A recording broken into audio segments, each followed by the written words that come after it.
ਤੁਸੀਂ ਕਿਤੋਂ ਵੀ ਦੂਸਰੇ ਅਲੱਗ ਕੰਟਰੀ ਤੋਂ ਆ ਰਹੇ ਹੋ ਤੇ ਤੁਸੀਂ ਸੈਲਫ ਕੁਆਰੰਟਾਈਨ ਜ਼ਰੂਰ ਰੱਖਣਾ ਧਿਆਨ। ਉਹਦੇ ਬਾਅਦ ਤੁਸੀਂ ਕੀਪ ਯੂਅਰ ਡਿਸਟੈਂਸ ਰੱਖਣਾ ਹੈ। ਕਿਤੇ ਵੀ ਪਬਲਿਕ ਜਗ੍ਹਾ ਤੇ ਤੁਸੀਂ ਜਾਂਦੇ ਹੋ ਤਾਂ 1 ਤੋਂ 2 ਮੀਟਰ ਦਾ ਗੈਪ ਜਿਹੜਾ ਆ ਜ਼ਰੂਰ ਰੱਖਣਾ।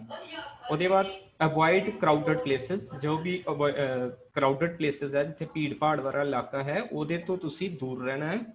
ਠੀਕ ਹੈ, ਅਬ ਕੋਸ਼ਿਸ਼ ਕਰਨੀ ਹੈ ਕਿ ਇੱਦਾਂ ਦੇ ਕਰਾਊਡਡ ਇਲਾਕੇ ਦੇ ਵਿੱਚ ਤੁਸੀਂ ਨਾ ਜਾਓ। ਸੋ ਮਿਸ਼ਨ ਫਤਿਹ ਦੇ ਵਿੱਚ ਸਾਰੇ ਜਾਣੇ ਜੁੜੋ। ਜਿੱਦਾਂ ਕਿ ਕੋਵਾ ਐਪ ਜਿਹੜੀ ਪੰਜਾਬ ਦੇ ਵਿੱਚ ਕਰੋਨਾ ਮਹਾਮਾਰੀ ਦੇ ਨਾਲ ਲੜਨ ਲਈ ਬਹੁਤ ਹੀ ਯੂਜ਼ਫੁਲ ਐਪ ਹੈ। ਇਸ ਐਪ ਨੂੰ ਸਾਰੇ ਜਣੇ ਡਾਊਨਲੋਡ ਕਰੋ ਔਰ ਵੱਧ ਤੋਂ ਵੱਧ ਯੂਜ਼ ਕਰੋ ਇਹਨੂੰ। ਠੀਕ ਹੈ, ਤਾਂ ਹੀ ਆਪਾਂ ਮਿਸ਼ਨ ਫਤਿਹ ਨੂੰ ਪੂਰਾ ਕਰ ਸਕਦੇ ਹਾਂ। So thank you. ਨੈਕਸਟ ਮੈਂ ਗੱਲ ਕਰਦਾ ਅੱਜ, ਜੋ ਕਿ ਅੱਜ ਦਾ ਬਹੁਤ ਹੀ ਇੰਪੋਰਟੈਂਟ ਟੌਪਿਕ ਹੈ, ਆਪਰੇਟਿੰਗ ਸਿਸਟਮ। ਆਪਰੇਟਿੰਗ ਸਿਸਟਮ ਤੋਂ ਪਹਿਲਾਂ ਮੈਂ ਗੱਲ ਕਰਦਾ ਕੰਪਿਊਟਰ ਸਿਸਟਮ। ਜਿਸ ਕੰਪਿਊਟਰ ਸਿਸਟਮ ਦੇ ਵਿੱਚ ਸਾਨੂੰ 2 ਚੀਜ਼ਾਂ ਦਾ ਬੜਾ ਧਿਆਨ ਰੱਖਣਾ ਪੈਂਦਾ ਹੈ, ਜੋ ਇਹਦੀਆਂ ਬਹੁਤ ਯੂਜ਼ਫੁਲ ਚੀਜ਼ਾਂ ਨੇ, ਜਿੱਦਾਂ ਕਿ ਕੰਪਿਊਟਰ ਦਾ ਸੌਫਟਵੇਅਰ ਤੇ ਕੰਪਿਊਟਰ ਦਾ ਹਾਰਡਵੇਅਰ। ਕੰਪਿਊਟਰ ਸੌਫਟਵੇਅਰ ਤੇ ਹਾਰਡਵੇਅਰ ਜਿਹੜਾ, ਹਾਰਡਵੇਅਰ ਦੇ ਬਿਨਾ ਸੌਫਟਵੇਅਰ ਕੰਮ ਨਹੀਂ ਕਰ ਸਕਦਾ ਤੇ ਸੌਫਟਵੇਅਰ ਦੇ ਬਿਨਾ ਹਾਰਡਵੇਅਰ ਕੰਮ ਨਹੀਂ ਕਰ ਸਕਦਾ। ਠੀਕ ਹੈ, ਤਾਂ ਹਾਰਡਵੇਅਰ ਇੱਕ ਫਿਜ਼ੀਕਲ ਅਪੀਅਰੈਂਸ ਹੈ ਸਾਡੇ ਸਿਸਟਮ ਦਾ, ਔਰ ਜਿਹੜਾ ਸੌਫਟਵੇਅਰ ਹੈ ਉਹ ਇੱਕ ਲੌਜੀਕਲ ਅਪੀਅਰੈਂਸ ਹੈ। ਔਰ ਮੈਥਮੈਟਿਕਲੀ ਜਾਂ ਲੌਜੀਕਲੀ ਅਪੀਅਰੈਂਸ ਜਿਹੜੀ ਹੈ ਉਹ ਬਹੁਤ ਜ਼ਰੂਰੀ ਹੈ। ਜੋ ਵੀ ਅਸੀਂ ਪ੍ਰੋਗਰਾਮਿੰਗ ਕਰਦੇ ਹਾਂ, ਜੋ ਅਸੀਂ ਕੰਪਿਊਟਰ ਤੋਂ ਕੰਮ ਲੈਂਦੇ ਹਾਂ, ਉਹ ਕੰਮ ਤਾਂ ਹੀ ਪੋਸੀਬਲ ਹੋ ਪਾਏਗਾ ਜੇਕਰ ਤੁਸੀਂ ਸਹੀ ਸੌਫਟਵੇਅਰ ਨੂੰ ਡਾਊਨਲੋਡ ਕੀਤਾ ਹੈ ਔਰ ਸੌਫਟਵੇਅਰ ਆਪਰੇਟਿੰਗ ਸਿਸਟਮ ਤੁਸੀਂ ਅਗਰ ਆਪਣੇ ਕੰਪਿਊਟਰ ਦੇ ਵਿੱਚ ਇੰਸਟਾਲ ਕੀਤਾ ਹੈ। ਤਾਂ ਆਪਰੇਟਿੰਗ ਸਿਸਟਮ ਇੱਕ ਸੌਫਟਵੇਅਰ ਹੈ। ਹੁਣ ਮੈਂ ਗੱਲ ਕਰਦਾ ਕਿ ਸੌਫਟਵੇਅਰ ਦੀਆਂ ਕਿਹੜੀਆਂ ਟਾਈਪਸ ਆ। ਬੇਸਿਕਲੀ ਸੌਫਟਵੇਅਰ ਜਿਹੜਾ 2 ਟਾਈਪਸ ਦਾ ਹੁੰਦਾ, ਇੱਕ ਤਾਂ ਸਿਸਟਮ ਸੌਫਟਵੇਅਰ, ਦੂਸਰਾ ਐਪਲੀਕੇਸ਼ਨ ਸੌਫਟਵੇਅਰ। ਠੀਕ ਹੈ, ਐਪਲੀਕੇਸ਼ਨ ਸੌਫਟਵੇਅਰ ਜਿਹੜੇ ਆ, ਜਿੱਦਾਂ ਕਿ ਅਸੀਂ ਕੋਈ ਕਸਟਮਾਈਜ਼ਡ ਕੰਮ ਕਰਨਾ, ਜਿਵੇਂ ਕਿ ਕੋਈ ਸ਼ਾਪਿੰਗ ਕਰਨੀ ਆ ਜਾਂ ਕੋਈ ਆਪਣਾ ਰਿਜ਼ਿਊਮ ਤਿਆਰ ਕਰਨਾ ਜਾਂ ਕੋਈ ਐਪਲੀਕੇਸ਼ਨ ਟਾਈਪ ਕਰਨੀ ਹੈ, ਤਾਂ ਉਹਦੇ ਲਈ ਜਿਹੜੇ ਸੌਫਟਵੇਅਰ ਜ਼ਰੂਰਤ ਪੈਂਦੀ ਹੈ ਸਾਨੂੰ, ਉਹ ਸਾਰੇ ਐਪਲੀਕੇਸ਼ਨ ਸੌਫਟਵੇਅਰ ਹੈ। ਜਿਵੇਂ ਕਿ ਅਸੀਂ ਕੋਈ ਪਾਸਪੋਰਟ ਸਾਈਜ਼ ਫੋਟੋ ਬਣਾਉਣੀ ਹੈ, ਉਹ ਵੀ ਕੀ ਹੈ, ਇੱਕ ਐਪਲੀਕੇਸ਼ਨ ਸੌਫਟਵੇਅਰ ਹੈ। ਬਟ ਜਦੋਂ ਅਸੀਂ ਗੱਲ ਕਰੀਏ ਸਿਸਟਮ ਦੀ, ਸਿਸਟਮ ਸੌਫਟਵੇਅਰ ਉਹ ਵਾਲੇ ਸੌਫਟਵੇਅਰ ਹੈ ਜਿਹੜੇ ਸਾਡੇ ਸਿਸਟਮ ਨੂੰ ਚਲਾਉਣ ਦੇ ਵਿੱਚ ਮਦਦ ਕਰਦੇ ਆ, ਜਿਹੜੇ ਸਾਡੇ ਸਿਸਟਮ ਨੂੰ ਓਪਨ ਕਰਦੇ ਆ, ਮੈਨੇਜ ਕਰਦੇ ਆ, ਸਿਕਿਉਰ ਕਰਦੇ ਆ। ਠੀਕ ਹੈ, ਜਾਂ ਡਾਟਾ ਨੂੰ ਸਟੋਰ ਕਰਦੇ ਆ। ਠੀਕ ਹੈ, ਸ਼ਡਿਊਲ ਟਾਸਕ ਕਰਦੇ ਆ। ਇਹ ਜਿੰਨੇ ਵੀ ਕੰਮ ਮੈਂ ਕਹਿ ਰਿਹਾ ਉਹ ਸਾਰੇ ਸਾਡਾ ਸਿਸਟਮ ਸੌਫਟਵੇਅਰ ਪਰਫਾਰਮ ਕਰਦਾ। ਸਿਸਟਮ ਸੌਫਟਵੇਅਰ ਜਿਹੜਾ ਹੈ ਉਹ ਆਪਰੇਟਿੰਗ ਸਿਸਟਮ ਹੈ। ਆਪਰੇਟਿੰਗ ਸਿਸਟਮ ਇੱਕ ਤਰ੍ਹਾਂ ਦਾ ਇੰਟਰਫੇਸ ਹੈ between user and the hardware. User, ਜਿਵੇਂ ਕਿ ਮੈਂ ਤੁਹਾਡੇ ਨਾਲ ਗੱਲ ਕਰ ਰਿਹਾ ਜਾਂ ਮੈਂ ਕੰਪਿਊਟਰ ਦੇ ਉੱਤੇ ਕੰਮ ਕਰ ਰਿਹਾ ਕੋਈ ਵੀ, ਤਾਂ ਉਸ ਟਾਈਮ ਤੇ ਮੈਂ ਯੂਜ਼ਰ ਹੈਗਾ। ਠੀਕ ਹੈ, ਔਰ ਯੂਜ਼ਰ ਜਿਹੜਾ ਕੰਮ ਕਰ ਰਿਹਾ ਉਹ ਡਿਫਰੈਂਟ ਹਾਰਡਵੇਅਰ ਨੂੰ ਯੂਜ਼ ਕਰ ਰਿਹਾ। ਠੀਕ ਹੈ, ਮੈਂ ਹੁਣ ਲੈਪਟਾਪ ਤੇ ਤੁਹਾਨੂੰ ਲੈਕਚਰ ਦੇ ਰਿਹਾ ਤੇ ਮੈਂ ਡਿਫਰੈਂਟ ਹਾਰਡਵੇਅਰ ਪਾਰਟਸ ਜਿਹੜੇ ਕੰਪਿਊਟਰ ਦੇ ਨੇ ਉਹਨਾਂ ਨੂੰ ਮੈਂ ਯੂਜ਼ ਕਰਕੇ ਤੁਹਾਡੇ ਤੱਕ ਲੈਕਚਰ ਨੂੰ ਡਿਲੀਵਰ ਕਰ ਪਾ ਰਿਹਾ। ਚਾਹੇ ਉਹ ਕੀਬੋਰਡ ਹੈ, ਚਾਹੇ ਉਹ ਮਾਊਸ ਹੈ, ਠੀਕ ਹੈ, ਚਾਹੇ ਉਹ ਕੈਮਰਾ ਹੈ, ਵੈਬ ਕੈਮ ਹੈ। ਠੀਕ ਹੈ, ਜਾਂ ਮੈਂ ਗੱਲ ਕਰ ਰਿਹਾ ਜਿਹੜਾ ਮਾਈਕ੍ਰੋਫੋਨ ਹੈ, ਇਹ ਵੀ ਇੱਕ ਕੀ ਹੈ, ਇਹ ਹਾਰਡਵੇਅਰ ਹੈ। ਠੀਕ ਹੈ, ਇਹ ਸਾਰੀਆਂ ਡਿਵਾਈਸਿਸ ਦੇ ਨਾਲ ਮੈਨੂੰ ਇੰਟਰਫੇਸ ਕਰਨ ਦੇ ਲਈ, ਮੈਂ ਇੱਕ ਯੂਜ਼ਰ ਹਾਂ ਤਾਂ ਮੈਂ ਇੰਟਰਫੇਸ ਕਰ ਰਿਹਾ ਇਹ ਸਾਰੀਆਂ ਡਿਵਾਈਸਿਸ ਦੇ ਨਾਲ। ਬਟ ਕਿਹਦੀ ਹੈਲਪ ਨਾਲ ਕਰ ਰਿਹਾ? ਉਹ ਜਿਹਦੀ ਹੈਲਪ ਨਾਲ ਮੈਂ ਕਰ ਰਿਹਾ, ਦੈਟ ਮੀਨਸ ਉਹਨੂੰ ਅਸੀਂ ਕੀ ਕਹਿੰਦੇ ਆ, ਸਿਸਟਮ ਸੌਫਟਵੇਅਰ ਔਰ ਆਪਰੇਟਿੰਗ ਸਿਸਟਮ। ਠੀਕ ਹੈ, ਤਾਂ ਆਪਰੇਟਿੰਗ ਸਿਸਟਮ ਦੇ ਬਿਨਾਂ ਅਸੀਂ ਆਪਣੇ ਕੰਪਿਊਟਰ ਨੂੰ ਚਲਾ ਨਹੀਂ ਸਕਦੇ। ਠੀਕ ਹੈ, ਇਸ ਕਰਕੇ ਇਹ ਇੱਕ ਤਰ੍ਹਾਂ ਦਾ ਮੈਨੇਜਰ ਹੈ। ਠੀਕ ਹੈ, ਮੈਨੇਜਰ ਦਾ ਕੰਮ ਹੁੰਦਾ ਕਿ ਪੂਰੇ ਸਿਸਟਮ ਨੂੰ ਚਲਾ ਕੇ ਰੱਖਣਾ, ਮੈਨੇਜ ਕਰਕੇ ਰੱਖਣਾ, ਉਹਨੂੰ ਉਹਦੇ ਤੋਂ ਕੰਮ ਵੀ ਲੈਣਾ ਹੈ ਤੇ ਉਹਨੂੰ ਸਿਕਿਉਰ ਕਰਕੇ ਵੀ ਰੱਖਣਾ, ਉਹਨੂੰ ਮੈਨੇਜ ਵੀ ਕਰਨਾ। ਠੀਕ ਹੈ, ਇਸ ਕਰਕੇ ਹੀ ਇਹਨੂੰ ਕਿਹਾ ਗਿਆ ਕਿ that is interface between the user and hardware. It organized set of programs. ਠੀਕ ਹੈ, ਕੋਈ ਵੀ ਜਦੋਂ ਸਿਸਟਮ ਬਣਦਾ, ਕੋਈ ਵੀ ਸੌਫਟਵੇਅਰ ਬਣਦਾ ਤਾਂ ਉਹ ਸੈਟ ਆਫ ਪ੍ਰੋਗਰਾਮਸ ਦੇ ਨਾਲ ਬਣਦਾ। ਠੀਕ ਹੈ, ਸੋ ਆਪਰੇਟਿੰਗ ਸਿਸਟਮ ਨੂੰ ਬਣਾਉਣ ਦੇ ਲਈ ਵੀ ਸਾਨੂੰ ਸੈਟ ਆਫ ਪ੍ਰੋਗਰਾਮਸ ਲਿਖਣੇ ਪੈਣਗੇ। ਜਿਵੇਂ ਕਿ ਆਪਰੇਟਿੰਗ ਸਿਸਟਮ ਕੋਈ ਵੀ ਲੈ ਲਈਏ, ਡਿਫਰੈਂਟ ਐਗਜ਼ਾਮਪਲਸ ਹੈ ਆਪਰੇਟਿੰਗ ਸਿਸਟਮ ਦੀਆਂ। ਸਭ ਤੋਂ ਪਹਿਲਾਂ ਜਿਹੜੇ ਆਪਰੇਟਿੰਗ ਸਿਸਟਮ ਆਇਆ ਸੀ ਉਹ ਡੋਸ ਆਪਰੇਟਿੰਗ ਸਿਸਟਮ ਸੀ, ਡਿਸਕ ਆਪਰੇਟਿੰਗ ਸਿਸਟਮ। ਠੀਕ ਹੈ, ਉਹ ਟੋਟਲੀ ਕਮਾਂਡ ਲਾਈਨ ਇੰਟਰਫੇਸ ਸੀ ਉਹਦਾ। ठीक है। ਉਹਦੇ ਵਿੱਚ ਸਿਰਫ ਕਮਾਂਡਸ ਆਪਾਂ ਯੂਜ਼ ਕਰਦੇ ਸੀ, ਕਮਾਂਡ ਨੂੰ ਯੂਜ਼ ਕਰਕੇ ਹੀ ਅਸੀਂ ਕੰਪਿਊਟਰ ਨੂੰ ਆਪਰੇਟ ਕਰ ਸਕਦੇ ਸੀ, ਠੀਕ ਹੈ।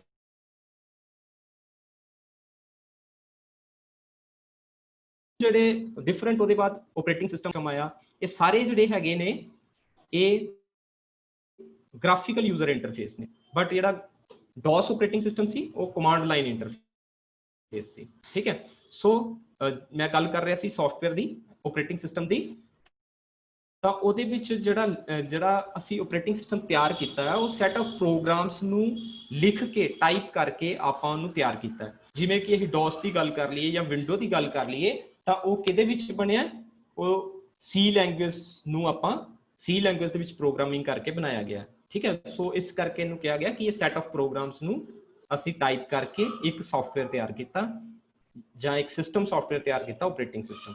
ਉਹਦੇ ਬਾਅਦ ਇਹ control and manage computer resources, ਜੋ ਵੀ ਸਾਡਾ ਆਪਰੇਟਿੰਗ ਸਿਸਟਮ ਹੈ ਉਹ ਸਾਡੇ ਸਿਸਟਮ ਨੂੰ ਕੀ ਕਰਦਾ ਹੈ, ਕੰਟਰੋਲ ਕਰ ਰਿਹਾ ਹੈ, ਉਹਨੂੰ ਮੈਨੇਜ ਕਰ ਰਿਹਾ ਹੈ, ਠੀਕ ਹੈ। ਜਿਵੇਂ ਕਿ ਉਹਦੇ ਜੋ ਵੀ ਹਾਰਡਵੇਅਰ ਨੇ ਤੁਹਾਡੇ ਸਿਸਟਮ ਦੇ, ਜੋ ਵੀ ਸੌਫਟਵੇਅਰ ਨੇ, ਠੀਕ ਹੈ। ਸੌਫਟਵੇਅਰ ਵੀ ਕਈ ਹੋ ਸਕਦੇ ਨੇ, ਫੋਟੋਸ਼ਾਪ ਹੋ ਗਈ, ਪੇਂਟ ਹੋ ਗਿਆ, ਠੀਕ ਹੈ। ਜਿਵੇਂ ਕਿ ਤੁਸੀਂ ਅਲੱਗ-ਅਲੱਗ ਸੌਫਟਵੇਅਰ ਦੇਖਦੇ ਹੋ, ਠੀਕ ਹੈ।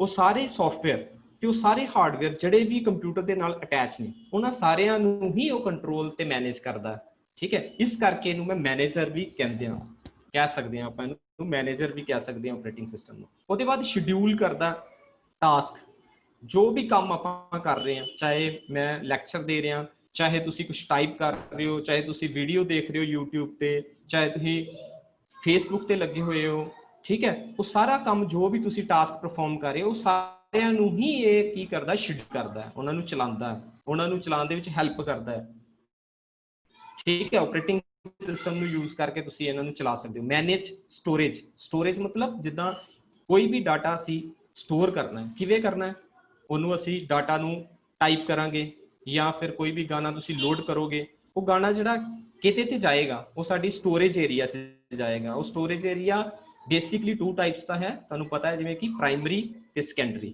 ਠੀਕ ਹੈ। ਪ੍ਰਾਇਮਰੀ ਜੋ ਏਰੀਆ ਉਹਨੂੰ ਅਸੀਂ ਰੈਮ ਕਹਿੰਦੇ ਹਾਂ, ਜਿਹੜਾ ਸੈਕੰਡਰੀ ਹੈ ਉਹ ਹਾਰਡ ਡਿਸਕ ਹੈ, ਠੀਕ ਹੈ, ਜਿਹਨੂੰ ਅਸੀਂ ਪਰਮਾਨੈਂਟ ਸਟੋਰੇਜ ਏਰੀਆ ਕਹਿੰਦੇ ਹਾਂ। ਸੋ ਪਰਮਾਨੈਂਟ ਸਟੋਰੇਜ ਏਰੀਆ ਨੂੰ ਵੀ ਇਹ ਆਪਰੇਟਿੰਗ ਸਿਸਟਮ ਸਾਡਾ ਮੈਨੇਜ ਕਰਦਾ ਹੈ। ਜੋ ਵੀ ਡਾਟਾ ਅਸੀਂ ਇਹਦੇ ਵਿੱਚ ਕਾਪੀ ਪੇਸਟ ਕਰਦੇ ਹਾਂ ਉਹ ਸਾਰਾ ਆਪਰੇਟਿੰਗ ਸਿਸਟਮ ਦੇ ਥਰੂ ਹੀ ਕਰਦੇ ਹਾਂ, ਠੀਕ ਹੈ। ਉਹਦੇ ਬਾਅਦ ਇਹ 3 ਲੇਅਰ ਹੈ ਆਪਰੇਟਿੰਗ ਸਿਸਟਮ ਦੀਆਂ। ਸਭ ਤੋਂ ਉੱਪਰ ਜਿਹੜੀ ਲੇਅਰ ਹੈ ਉਹ ਹੈ ਐਪਲੀਕੇਸ਼ਨ ਲੇਅਰ, ਠੀਕ ਹੈ।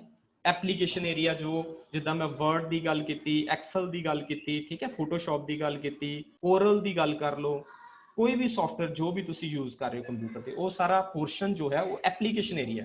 ਇਹਦੇ ਤੋਂ ਉੱਤੇ ਇੱਕ ਲੇਅਰ ਹੈ ਜੋ ਕਿ ਕਲਾਇੰਟ ਹੈ, ਜਿਹਨੂੰ ਤੁਸੀਂ ਜੋ ਕੰਮ ਕਰ ਰਹੇ ਹੋ ਕੰਪਿਊਟਰ ਤੇ, ਠੀਕ ਹੈ, ਉਹ ਸਾਰੇ ਕਲਾਇੰਟਸ ਨੇ। ਉਹ ਸਾਰੇ ਕਲਾਇੰਟਸ ਐਪਲੀਕੇਸ਼ਨ ਦੇ ਥਰੂ ਕੰਮ ਕਰ ਰਹੇ ਨੇ, ਠੀਕ ਹੈ, ਐਪਲੀਕੇਸ਼ਨ ਦੇ ਥਰੂ ਕੰਮ ਕਰ ਰਹੇ ਨੇ। ਪਰ ਉਹ ਜਿੰਨੀਆਂ ਵੀ ਐਪਲੀਕੇਸ਼ਨਸ ਨੇ, ਸੌਫਟਵੇਅਰ ਨੇ, ਉਹ ਕਿਹਦੀ ਹੈਲਪ ਨਾਲ ਹਾਰਡਵੇਅਰ ਨੂੰ ਯੂਜ਼ ਕਰ ਰਹੇ ਆ ਤੇ ਕੰਪਿਊਟਰ ਨੂੰ ਯੂਜ਼ ਕਰਕੇ ਆ। ਸੋ ਇਹਦੇ ਵਿੱਚ ਜਿਹੜਾ ਇੰਟਰਮੀਡੀਏਟ ਏਰੀਆ ਹੈ ਉਹ ਆਪਰੇਟਿੰਗ ਸਿਸਟਮ ਹੈ। ਦੇਖੋ ਤੁਸੀਂ ਮਿਡਲ ਲੇਅਰ ਇਹਨੂੰ ਕਹਿ ਸਕਦੇ ਹਾਂ। ਮਿਡਲ ਲੇਅਰ ਜਿਹੜੀ ਹੈ ਆਪਰੇਟਿੰਗ ਸਿਸਟਮ ਹੈ। ਆਪਰੇਟਿੰਗ ਸਿਸਟਮ ਕੋਈ ਵੀ ਡਾਟਾ ਐਪਲੀਕੇਸ਼ਨ ਤੇ ਯੂਜ਼ਰ ਤੋਂ ਲੈਂਦੀ ਪਈ ਹੈ ਤੇ ਪਰਫਾਰਮ ਕਿਹਦੇ ਕੋ ਕਰਵਾ ਰਹੀ ਹੈ, ਉਹ ਕੰਪਿਊਟਰ ਤੋਂ ਕਰਵਾ ਰਹੀ ਹੈ। ਹੁਣ ਕੰਪਿਊਟਰ ਦੇ ਵਿੱਚ ਦੇਖੋ ਕੀਬੋਰਡ ਹੈ, ਹਾਰਡਵੇਅਰ ਹੈ, ਰੈਮ, ਪ੍ਰਿੰਟਰ, ਮੋਨੀਟਰ, ਡਰਾਈਵਸ, ਇਹ ਸਾਰੇ ਉਹਦੀਆਂ ਇਨਪੁਟ ਡਿਵਾਈਸਿਸ ਜਾਂ ਆਊਟਪੁੱਟ ਡਿਵਾਈਸਿਸ, ਪੈਰੀਫਰਲ ਜਿਨ੍ਹਾਂ ਨੂੰ ਕਹਿੰਦੇ ਹਾਂ ਆਪਾਂ, ਇਹ ਸਾਰੀਆਂ ਡਿਵਾਈਸਿਸ ਨੇ ਜਿਨ੍ਹਾਂ ਨੂੰ ਆਪਰੇਟ ਕਰ ਰਿਹਾ ਸਾਡਾ ਆਪਰੇਟਿੰਗ ਸਿਸਟਮ। ਪਰ ਯੂਜ਼ਰ ਦੀ ਇੰਟਰਵੈਂਸ਼ਨ ਨਾਲ, ਜੋ ਵੀ ਯੂਜ਼ਰ ਸਾਡਾ ਕਮਾਂਡ ਦੇ ਰਿਹਾ ਹੈ ਉਹ ਐਪਲੀਕੇਸ਼ਨ ਪ੍ਰੋਗਰਾਮ ਦੀ ਹੈਲਪ ਦੇ ਨਾਲ ਆਪਰੇਟਿੰਗ ਸਿਸਟਮ ਮੈਨੇਜ ਕਰਦਾ ਹੈ ਸਾਡੇ ਕੰਪਿਊਟਰ ਨੂੰ, ਠੀਕ ਹੈ। ਸੋ ਪ੍ਰਾਇਮਰੀ ਟਾਸਕ ਜੋ ਆਪਰੇਟਿੰਗ ਸਿਸਟਮ ਦੇ ਨੇ, ਉਹ making a computer system convenient to use, easily use ਕਰ ਸਕੀਏ, ਈਜ਼ੀਲੀ ਉਹਨੂੰ ਆਪਾਂ ਚਲਾ ਸਕੀਏ, ਉਹਦੇ ਤੇ ਵੀਡੀਓ ਚੈਟਿੰਗ ਕਰ ਸਕੀਏ, ਈਜ਼ੀਲੀ ਰਿਜ਼ਿਊਮ ਤਿਆਰ ਕਰ ਸਕੀਏ, ਕੋਈ ਵੀ ਫਾਰਮ ਅਸੀਂ ਅਪਲੋਡ ਕਰ ਸਕੀਏ, ਸਕੈਨ ਕਰ ਸਕੀਏ। ਜਿੰਨੇ ਵੀ ਕੰਮ ਨੇ ਕੰਪਿਊਟਰ ਦੇ ਉਹ ਬੜੇ ਸੌਖੇ ਤਰੀਕੇ ਨਾਲ ਮੈਨੇਜ ਕਰਵਾਉਂਦਾ ਆਪਰੇਟਿੰਗ ਸਿਸਟਮ। ਉਹਦੇ ਬਾਅਦ ਮੈਨੇਜਿੰਗ ਦਾ ਰਿਸੋਰਸਿਸ, ਜਿੰਨੇ ਵੀ ਇਹਦੇ ਵਿੱਚ ਰਿਸੋਰਸਿਸ ਨੇ, ਇਨਪੁਟ ਡਿਵਾਈਸਿਸ ਨੇ, ਆਊਟਪੁੱਟ ਡਿਵਾਈਸਿਸ ਨੇ, ਉਹਨਾਂ ਸਾਰਿਆਂ ਨੂੰ ਇਹ ਮੈਨੇਜ ਕਰਵਾਉਂਦਾ, ਠੀਕ ਹੈ। ਸੋ ਇਹਦੇ ਪ੍ਰਾਇਮਰੀ ਆਬਜੈਕਟਿਵ ਆਪਰੇਟਿੰਗ ਸਿਸਟਮ ਦੇ। ਅੱਗੇ ਚਲੀਏ ਤਾਂ ਗੱਲ ਕਰਦੇ ਹਾਂ ਕਰੈਕਟਰਿਸਟਿਕਸ ਆਫ ਆਪਰੇਟਿੰਗ ਸਿਸਟਮ। ਕਰੈਕਟਰਿਸਟਿਕਸ ਮਤਲਬ ਇਹਦੀਆਂ ਜਿਹੜੀਆਂ ਵਿਸ਼ੇਸ਼ਤਾਵਾਂ ਸਾਡੇ ਆਪਰੇਟਿੰਗ ਸਿਸਟਮ ਦੀਆਂ, ਇੱਕ ਤਾਂ ਇਹ ਸਭ ਤੋਂ ਪਹਿਲਾਂ ਜੋ ਆਪਰੇਟਿੰਗ ਸਿਸਟਮ ਹੈ ਇੱਕ ਪ੍ਰੋਗਰਾਮ ਹੈ। ਸਭ ਤੋਂ ਪਹਿਲੇ ਕੀ ਕੀਤਾ ਗਿਆ, ਅਸੀਂ ਨੰਬਰ ਆਫ ਬੰਡਲਸ ਆਫ ਪ੍ਰੋਗਰਾਮਸ ਨੂੰ ਤਿਆਰ ਕਰਕੇ ਇੱਕ ਸੌਫਟਵੇਅਰ ਤਿਆਰ ਕੀਤਾ। ਠੀਕ ਹੈ, ਉਹਦੇ ਵਿੱਚ ਹਰ ਤਰ੍ਹਾਂ ਦੀ ਕੈਲਕੂਲੇਸ਼ਨਸ ਹੈ, ਜਿਵੇਂ ਜਿਵੇਂ ਜੋ ਫੀਚਰ ਹੈ ਸਾਡੇ ਆਪਰੇਟਿੰਗ ਸਿਸਟਮ ਦੇ, ਉਹ ਸਾਰੇ ਫੀਚਰ ਨੂੰ ਸਾਨੂੰ ਪਹਿਲਾਂ ਬਲੂਪ੍ਰਿੰਟ ਬਣਾ ਕੇ ਤਿਆਰ ਕੀਤਾ ਗਿਆ, ਦੇਖਿਆ ਗਿਆ। ਠੀਕ ਹੈ, ਫਿਰ ਉਹਨੂੰ ਮੈਨੇਜ ਕੀਤਾ ਗਿਆ ਤੇ ਪ੍ਰੋਗਰਾਮਿੰਗ ਕੀਤੀ ਗਈ ਉਹਦੀ। ਠੀਕ ਹੈ, ਸਭ ਤੋਂ ਪਹਿਲਾਂ ਬਲੂਪ੍ਰਿੰਟ ਤਿਆਰ ਕਰਕੇ ਜੋ ਲੌਜਿਕ ਸੀਗੇ, ਜੋ ਸਾਨੂੰ ਆਪਰੇਟਿੰਗ ਸਿਸਟਮ ਦੇ ਵਿੱਚ ਚਾਹੀਦਾ ਸੀ, ਜਿੱਦਾਂ ਕੱਟ ਕਾਪੀ ਪੇਸਟ ਕਰਨਾ, ਸਰਚ ਕਰਨਾ, ਠੀਕ ਹੈ, ਸਕੈਨਿੰਗ ਕਰਨਾ, ਪ੍ਰੋਪਰਟੀਜ਼ ਚੈੱਕ ਕਰਨਾ, ਕੰਟਰੋਲ ਪੈਨਲ बनाना, पेंट ਤਿਆਰ ਕਰਨਾ। ਠੀਕ ਹੈ, ਜੋ ਵੀ ਵਿੰਡੋਜ਼ ਦੇ ਕੰਮ ਨੇ, ਜੋ ਵੀ ਕਿਸੇ ਆਪਰੇਟਿੰਗ ਸਿਸਟਮ ਦੇ ਕੰਮ ਨੇ, ਉਹਨਾਂ ਸਾਰਿਆਂ ਨੂੰ ਪਹਿਲਾਂ ਡਿਜ਼ਾਈਨ ਤਿਆਰ ਕੀਤਾ, ਉਹਦਾ ਬਲੂਪ੍ਰਿੰਟ ਤਿਆਰ ਕੀਤਾ ਪ੍ਰੋਗਰਾਮਰਸ ਨੇ। ਫਿਰ ਉਹਦੇ ਪ੍ਰੋਗਰਾਮਸ ਬਣਾਏ ਆਪਾਂ। ਠੀਕ ਹੈ, ਉਹਨਾਂ ਨੂੰ ਡਿਵਾਈਡ ਕੀਤਾ ਡਿਫਰੈਂਟ ਪ੍ਰੋਗਰਾਮ, ਡਿਫਰੈਂਟ ਸਬ ਪ੍ਰੋਬਲਮਸ ਦੇ ਵਿੱਚ, ਸਬ ਪ੍ਰੋਬਲਮਸ ਦੇ ਵਿੱਚ। ਠੀਕ ਹੈ, ਫਿਰ ਉਹਨਾਂ ਨੂੰ ਮੈਨੇਜ ਕਰਕੇ ਉਹਨਾਂ ਨੂੰ ਇਕੱਠਾ ਕਰਦਾ, ਐਗਜ਼ੀਕਿਊਟ ਕੀਤਾ। ਠੀਕ ਹੈ, ਸੋ ਸਭ ਤੋਂ ਪਹਿਲੇ ਪ੍ਰੋਗਰਾਮ ਤਿਆਰ ਕਰਦਾ, ਇਹਦੀ ਇੱਕ ਵਿਸ਼ੇਸ਼ਤਾ ਐਗਜ਼ੀਕਿਊਟ ਆਲ ਟਾਈਮ, ਔਰ ਹਰ ਵੇਲੇ ਐਗਜ਼ੀਕਿਊਟ ਹੁੰਦਾ ਰਹਿੰਦਾ। ਮਤਲਬ ਆਪਰੇਟਿੰਗ ਸਿਸਟਮ ਜਿਹੜਾ ਹਰ ਵੇਲੇ, ਜਦੋਂ ਤੁਸੀਂ ਸਿੰਪਲ ਕੰਪਿਊਟਰ ਨੂੰ ਕੁਛ ਨਹੀਂ ਕਰ ਰਹੇ, ਉਦੋਂ ਵੀ ਆਪਰੇਟਿੰਗ ਸਿਸਟਮ ਆਪਣਾ ਕੰਮ ਕਰ ਰਿਹਾ। ਠੀਕ ਹੈ, ਹੋ ਸਕਦਾ ਤੁਸੀਂ ਉਸ ਟਾਈਮ ਤੇ ਕਾਪੀ ਦਾ ਕੰਮ ਕਰ ਰਹੇ ਹੋ। ਠੀਕ ਹੈ, ਕਿਸੇ ਪੈਨ ਡਰਾਈਵ ਤੋਂ ਤੁਸੀਂ ਡਾਟਾ ਕਾਪੀ ਕਰ ਰਹੇ ਹੋ। ਠੀਕ ਹੈ, ਉਹ ਬੈਕ ਸਾਈਡ ਤੇ ਜਿਹੜਾ ਸਾਡਾ ਪ੍ਰੋਸੈਸਰ ਹੈ ਉਹ ਕੰਮ ਕਰ ਰਿਹਾ ਹੈ, ਲੇਕਿਨ ਉਹਨੂੰ ਕੰਮ ਕੌਣ ਕਰਵਾ ਰਿਹਾ? ਉਹ ਆਪਰੇਟਿੰਗ ਸਿਸਟਮ ਹੈ। ਜੋ ਵੀ ਤੁਸੀਂ ਟਾਸਕ ਦੇ ਰਹੇ ਹੋ ਕਮਾਂਡ ਦੇ ਥਰੂ, ਉਹ ਐਗਜ਼ੀਕਿਊਟ ਕਰਵਾ ਰਿਹਾ ਆਲ ਟਾਈਮ। ਠੀਕ ਹੈ, ਉਹਦੇ ਬਾਅਦ ਇਹ ਐਕਟ ਐਜ਼ ਏ ਪਲੇਟਫਾਰਮ ਦੀ ਤਰ੍ਹਾਂ ਕੰਮ ਕਰਦਾ, ਜਿੱਦਾਂ ਕੋਈ ਪਲੇਟਫਾਰਮ ਅਸੀਂ ਤਿਆਰ ਕਰਦੇ ਹਾਂ ਕਿਸੇ ਕੰਮ ਦੇ ਲਈ। ਠੀਕ ਹੈ, ਉਸੇ ਤਰ੍ਹਾਂ ਆਪਰੇਟਿੰਗ ਸਿਸਟਮ ਵੀ ਇੱਕ ਪਲੇਟਫਾਰਮ ਹੈ, ਜਿਹੜਾ ਸਾਨੂੰ ਕੰਪਿਊਟਰ ਦੇ ਨਾਲ ਅਟੈਚ ਕਰਵਾਉਂਦਾ, ਜਿਹੜਾ ਸਾਨੂੰ ਕੰਪਿਊਟਰ ਦੇ ਕੋਲੋਂ ਕੋਈ ਵੀ ਕੰਮ ਨੂੰ ਕਰਵਾ ਸਕਦਾ। ਠੀਕ ਹੈ, ਉਹਦੇ ਬਾਅਦ ਐਕਟ ਐਜ਼ ਏ ਪੁਲਿਸ ਦਾ ਕੰਮ ਕੀ ਹੁੰਦਾ? ਕਿ ਕੰਟਰੋਲ ਰੱਖਣਾ, ਮੈਨੇਜ ਕਰਨਾ, ਐਕਸ਼ਨ ਡਿਸਾਈਡ ਕਰਨਾ। ਠੀਕ ਹੈ, ਕੋਈ ਰੋਂਗ ਐਕਸ਼ਨ ਹੋ ਰਿਹਾ ਤਾਂ ਉਹਨੂੰ ਠੀਕ ਕਰਨਾ। ਠੀਕ ਹੈ, ਇਸ ਤਰ੍ਹਾਂ ਆਪਰੇਟਿੰਗ ਸਿਸਟਮ ਵੀ ਲਾਈਕ ਐਜ਼ ਏ ਪੁਲਿਸ ਕੰਮ ਕਰਦਾ। ਠੀਕ ਹੈ, ਕੋਈ ਵੀ ਕੰਮ ਜੋ ਵੀ ਹੋ ਰਿਹਾ ਆਪਰੇਟਿੰਗ ਸਿਸਟਮ ਦੇ ਵਿੱਚ, ਉਹ ਆਪਰੇਟਿੰਗ ਸਿਸਟਮ ਦੇ ਨਾਲ ਹੀ ਹੋ ਰਿਹਾ। ਠੀਕ ਹੈ, ਉਹਦੇ ਬਾਅਦ ਲਾਸਟ ਵਿੱਚ ਪ੍ਰੋਵਾਈਡਸ, ਮਤਲਬ ਜਿੰਨੇ ਕੰਮ ਨੇ ਇਹ ਸਾਰਿਆਂ ਨੂੰ ਇਹ ਪ੍ਰੋਵਾਈਡ ਕਰਦਾ। ਠੀਕ ਹੈ, ਅੱਗੇ ਆਪਾਂ ਗੱਲ ਕਰੀਏ ਤਾਂ ਇਹ ਆਪਰੇਟਿੰਗ ਸਿਸਟਮ ਜਿਹੜਾ ਕਈ ਤਰ੍ਹਾਂ ਦੇ ਫੰਕਸ਼ਨਸ ਪਰਫਾਰਮ ਕਰਦਾ। ਉਹ ਕਿਹੜੇ ਫੰਕਸ਼ਨਸ ਨੇ ਜਿਹੜੇ ਆਪਰੇਟਿੰਗ ਸਿਸਟਮ ਚਲਾਉਂਦਾ ਔਰ ਕੰਪਿਊਟਰ ਨੂੰ ਈਜ਼ੀਲੀ ਕੰਮ ਕਰਨ ਦੇ ਵਿੱਚ ਮਦਦ ਕਰਦਾ। ਠੀਕ ਹੈ, ਕਈ ਤਰ੍ਹਾਂ ਦੇ ਫੰਕਸ਼ਨਸ ਨੇ, ਜਿਵੇਂ ਕਿ process management, memory management, file management, security, device management, command interpretation. Functions ਮਤਲਬ ਹੁਣ ਆਪਰੇਟਿੰਗ ਸਿਸਟਮ ਬਣ ਗਿਆ, ਤਿਆਰ ਕਰ ਲਿਆ ਤੁਸੀਂ, ਪ੍ਰੋਗਰਾਮਸ ਬਣਾ ਕੇ ਪ੍ਰੋਗਰਾਮਰ ਨੇ ਸੀ ਲੈਂਗੁਏਜ ਦੇ ਵਿੱਚ ਬਣਾਤਾ। ਠੀਕ ਹੈ, ਜਾਂ ਜੋ ਵੀ ਅੱਜ ਕੱਲ੍ਹ ਦੀ ਜੋ ਵੀ ਆਪਰੇਟਿੰਗ ਸਿਸਟਮ ਚੱਲ ਰਹੇ ਨੇ, ਉਹਨਾਂ ਦੇ ਲਈ ਜੋ ਵੀ ਲਾਜ਼ਮੀ ਲੈਂਗੁਏਜ ਹੈ ਉਹਨਾਂ ਨੂੰ ਯੂਜ਼ ਕਰਕੇ ਆਪਾਂ ਸਿਸਟਮ ਤਿਆਰ ਕਰਤਾ, ਆਪਰੇਟਿੰਗ ਸਿਸਟਮ ਤਿਆਰ ਕਰਤਾ। ਹੁਣ ਉਹ ਕਿਹੜੇ ਕੰਮ ਕਰਦਾ? ਠੀਕ ਹੈ, ਸਭ ਤੋਂ ਪਹਿਲਾਂ ਤੇ ਪ੍ਰੋਸੈਸ ਮੈਨੇਜਮੈਂਟ ਕੋਈ ਵੀ ਟਾਸਕ ਆਪਾਂ ਕਰਦੇ ਹਾਂ, ਚਾਹੇ ਅਸੀਂ ਕੈਲਕੂਲੇਟਰ ਤੇ ਕੋਈ ਸਮ ਕਰ ਰਹੇ ਹਾਂ ਜਾਂ ਮਾਈਨਸ ਕਰ ਰਹੇ ਹਾਂ। ਠੀਕ ਹੈ, ਜਾਂ ਕੋਈ ਆਪਾਂ ਡਾਟਾ ਐਗਜ਼ੀਕਿਊਟ ਕਰ ਰਹੇ ਹਾਂ, ਕੋਈ ਫੋਟੋਜ਼ ਕਲਿੱਕ ਕਰ ਰਹੇ ਹਾਂ, ਫੋਟੋਜ਼ ਨੂੰ ਐਕਸੈਸ ਕਰ ਰਹੇ ਹਾਂ, ਤਾਂ ਇਹ ਇੰਡੀਵਿਜੂਅਲ ਕੋਈ ਵੀ ਜਿਹੜਾ ਟਾਸਕ ਹੋ ਰਿਹਾ, ਇਹ ਸਾਰੇ ਟਾਸਕ ਜਿਹੜੇ ਹੈਗੇ ਆ ਇੰਡੀਵਿਜੂਅਲੀ, ਉਹਨਾਂ ਨੂੰ ਅਸੀਂ ਪ੍ਰੋਸੈਸ ਕਹਿੰਦੇ ਹਾਂ। ਠੀਕ ਹੈ, ਸੋ ਪ੍ਰੋਸੈਸ ਇਜ਼ ਏ ਪ੍ਰੋਗਰਾਮ। ਠੀਕ ਹੈ, ਇੱਕ ਪ੍ਰੋਗਰਾਮ ਮਤਲਬ ਇੱਕ process. So always it execution state. ਠੀਕ ਹੈ, ਕੋਈ ਵੀ ਪ੍ਰੋਸੈਸ ਜਦੋਂ ਅਸੀਂ ਕਰਦੇ ਹਾਂ, ਠੀਕ ਹੈ, ਜਾਂ ਸੋਚਦੇ ਹਾਂ ਜਦੋਂ ਕੋਈ ਕੰਮ ਕਰਨਾ, ਤੇ ਉਹ ਪ੍ਰੋਸੈਸ ਜਿਹੜਾ ਹੁੰਦਾ ਉਹ ਐਗਜ਼ੀਕਿਊਸ਼ਨ ਕਰਵਾਉਂਦੇ ਹਨ, ਉਹਨੂੰ ਅਸੀਂ ਆਊਟਪੁੱਟ ਉਹਦੀ ਦੇਖਦੇ ਹਾਂ। ਠੀਕ ਹੈ, ਤਾਂ ਸਭ ਤੋਂ ਪਹਿਲੇ ਉਹਦਾ ਪ੍ਰੋਗਰਾਮ ਜੋ ਵੀ ਹੁੰਦਾ। ਠੀਕ ਹੈ, ਸੋ ਇਹਨੂੰ ਪ੍ਰੋਸੈਸ ਨੂੰ ਮੈਨੇਜ ਕਰਨਾ ਕਿ ਕਿਹੜਾ ਪ੍ਰੋਸੈਸ ਆਏਗਾ, ਕਿਸ ਟਾਈਮ ਤੇ ਆਏਗਾ। ਠੀਕ ਹੈ, ਉਸ ਦਾ ਕੀ ਨਾਮ ਹੋਏਗਾ, ਕਿੰਨੀ ਦੇਰ ਉਹ ਪ੍ਰੋਸੈਸ ਚੱਲੇਗਾ। ਠੀਕ ਹੈ, ਇਹ ਸਾਰਾ ਮੈਨੇਜ ਜਿਹੜਾ ਕਰਦਾ ਹੈ ਸਾਡਾ ਆਪਰੇਟਿੰਗ ਸਿਸਟਮ ਕਰਦਾ। ਠੀਕ ਹੈ, operating system manage creation, deletion of process. ਕੋਈ ਵੀ ਨਵਾਂ ਪ੍ਰੋਸੈਸ ਤਿਆਰ ਕਰਨਾ, ਕੋਈ ਵੀ ਨਵੇਂ ਪ੍ਰੋਸੈਸ ਨੂੰ ਡਿਲੀਟ ਕਰਨਾ। ਮੰਨ ਲਓ ਉਹ ਸਾਡਾ ਪ੍ਰੋਸੈਸ ਕੰਪਲੀਟ ਹੋ ਗਿਆ, ਠੀਕ ਹੈ, ਜਾਂ ਫਿਰ ਤੁਹਾਡਾ ਕੰਪਿਊਟਰ ਹੈਂਗ ਹੋ ਗਿਆ। ਹੁਣ ਮੰਨ ਲਓ ਤੁਹਾਡਾ ਕੰਪਿਊਟਰ ਹੈਂਗ ਹੋ ਜਾਂਦਾ, ਤੇ ਉਸ ਕੇਸ ਦੇ ਵਿੱਚ ਤੁਸੀਂ ਕੀ ਕਰਦੇ ਹੋ? ਉਸ ਕੇਸ ਦੇ ਵਿੱਚ ਆਪਾਂ ਟਾਸਕ ਮੈਨੇਜਰ ਦੇ ਵਿੱਚ ਕੰਟਰੋਲ ਆਲਟ ਪਲੱਸ ਡਿਲੀਟ ਕਰਕੇ ਉਸ ਪ੍ਰੋਸੈਸ ਨੂੰ ਕੀ ਕਰਦੇ ਹਾਂ? ਡਿਲੀਟ ਕਰਦੇ ਹਾਂ। ਮਤਲਬ ਅਸੀਂ ਜਿਹੜੀ ਕਮਾਂਡ ਦਿੱਤੀ ਹੈ ਕੰਟਰੋਲ ਆਲਟ ਡਿਲੀਟ, ਉਹ ਕਿਹਦੇ ਥਰੂ ਦਿੱਤੀ ਹੈ?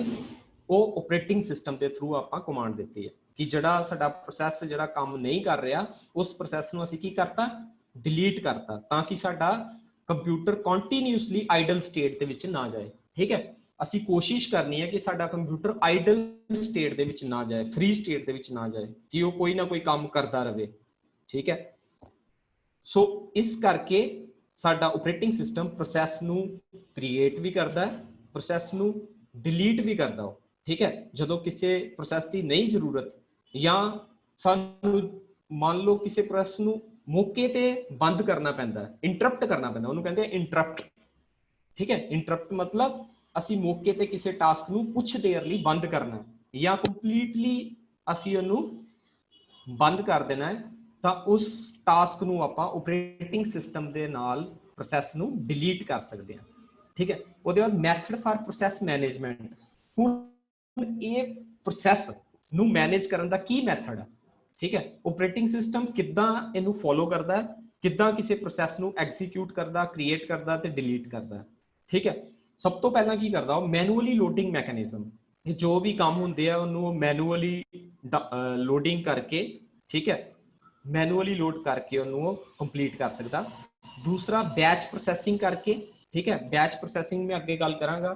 ਤੀਸਰਾ ਮਲਟੀ ਪ੍ਰੋਗਰਾਮਿੰਗ, ਫਿਰ ਮਲਟੀ ਪ੍ਰੋਸੈਸਿੰਗ। ਇਹ ਚਾਰ ਮੈਥਡਸ ਹੈ ਜਿਸ ਮੈਥਡ ਦੇ ਨਾਲ ਪ੍ਰੋਸੈਸ ਨੂੰ ਮੈਨੇਜ ਕੀਤਾ ਜਾਂਦਾ।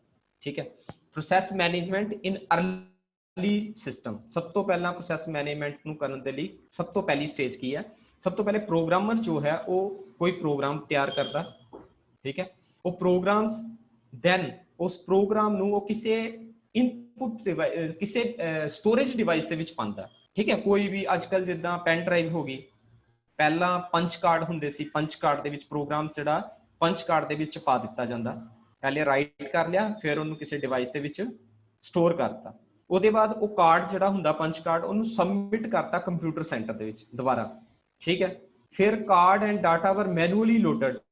ਫਿਰ ਉਸ ਕਾਰਡ ਨੂੰ ਆਪਾਂ ਅਟੈਚ ਕਰ ਦਿੰਦੇ ਹਾਂ ਕੰਪਿਊਟਰ ਦੇ ਨਾਲ, ਤੇ ਉਸ ਕੰਪਿਊਟਰ ਸੈਂਟਰ ਦੇ ਵਿੱਚ ਉਹਨੂੰ ਲੋਡ ਕਰ ਦਿੰਦੇ ਹਾਂ। ਠੀਕ ਹੈ, ਮੈਨੂਅਲੀ ਲੋਡ ਕਰਦਾ, ਇਹਨੂੰ ਕਹਿੰਦੇ ਆ ਮੈਨੂਅਲੀ ਲੋਡ ਕਰਨਾ। ਤਿਆਰ ਕਰਕੇ ਸਟੋਰ ਕਰਕੇ ਕਿਸੇ ਡਿਵਾਈਸ ਦੇ ਵਿੱਚ, ਤੇ ਉਹਨੂੰ ਫਿਰ ਕੰਪਿਊਟਰ ਦੇ ਵਿੱਚ ਜਾ ਕੇ ਤੁਸੀਂ ਜਦੋਂ ਲੋਡ ਕਰਦੇ ਹੋ, ਕਾਪੀ ਪੇਸਟ ਕਰਦੇ ਹੋ।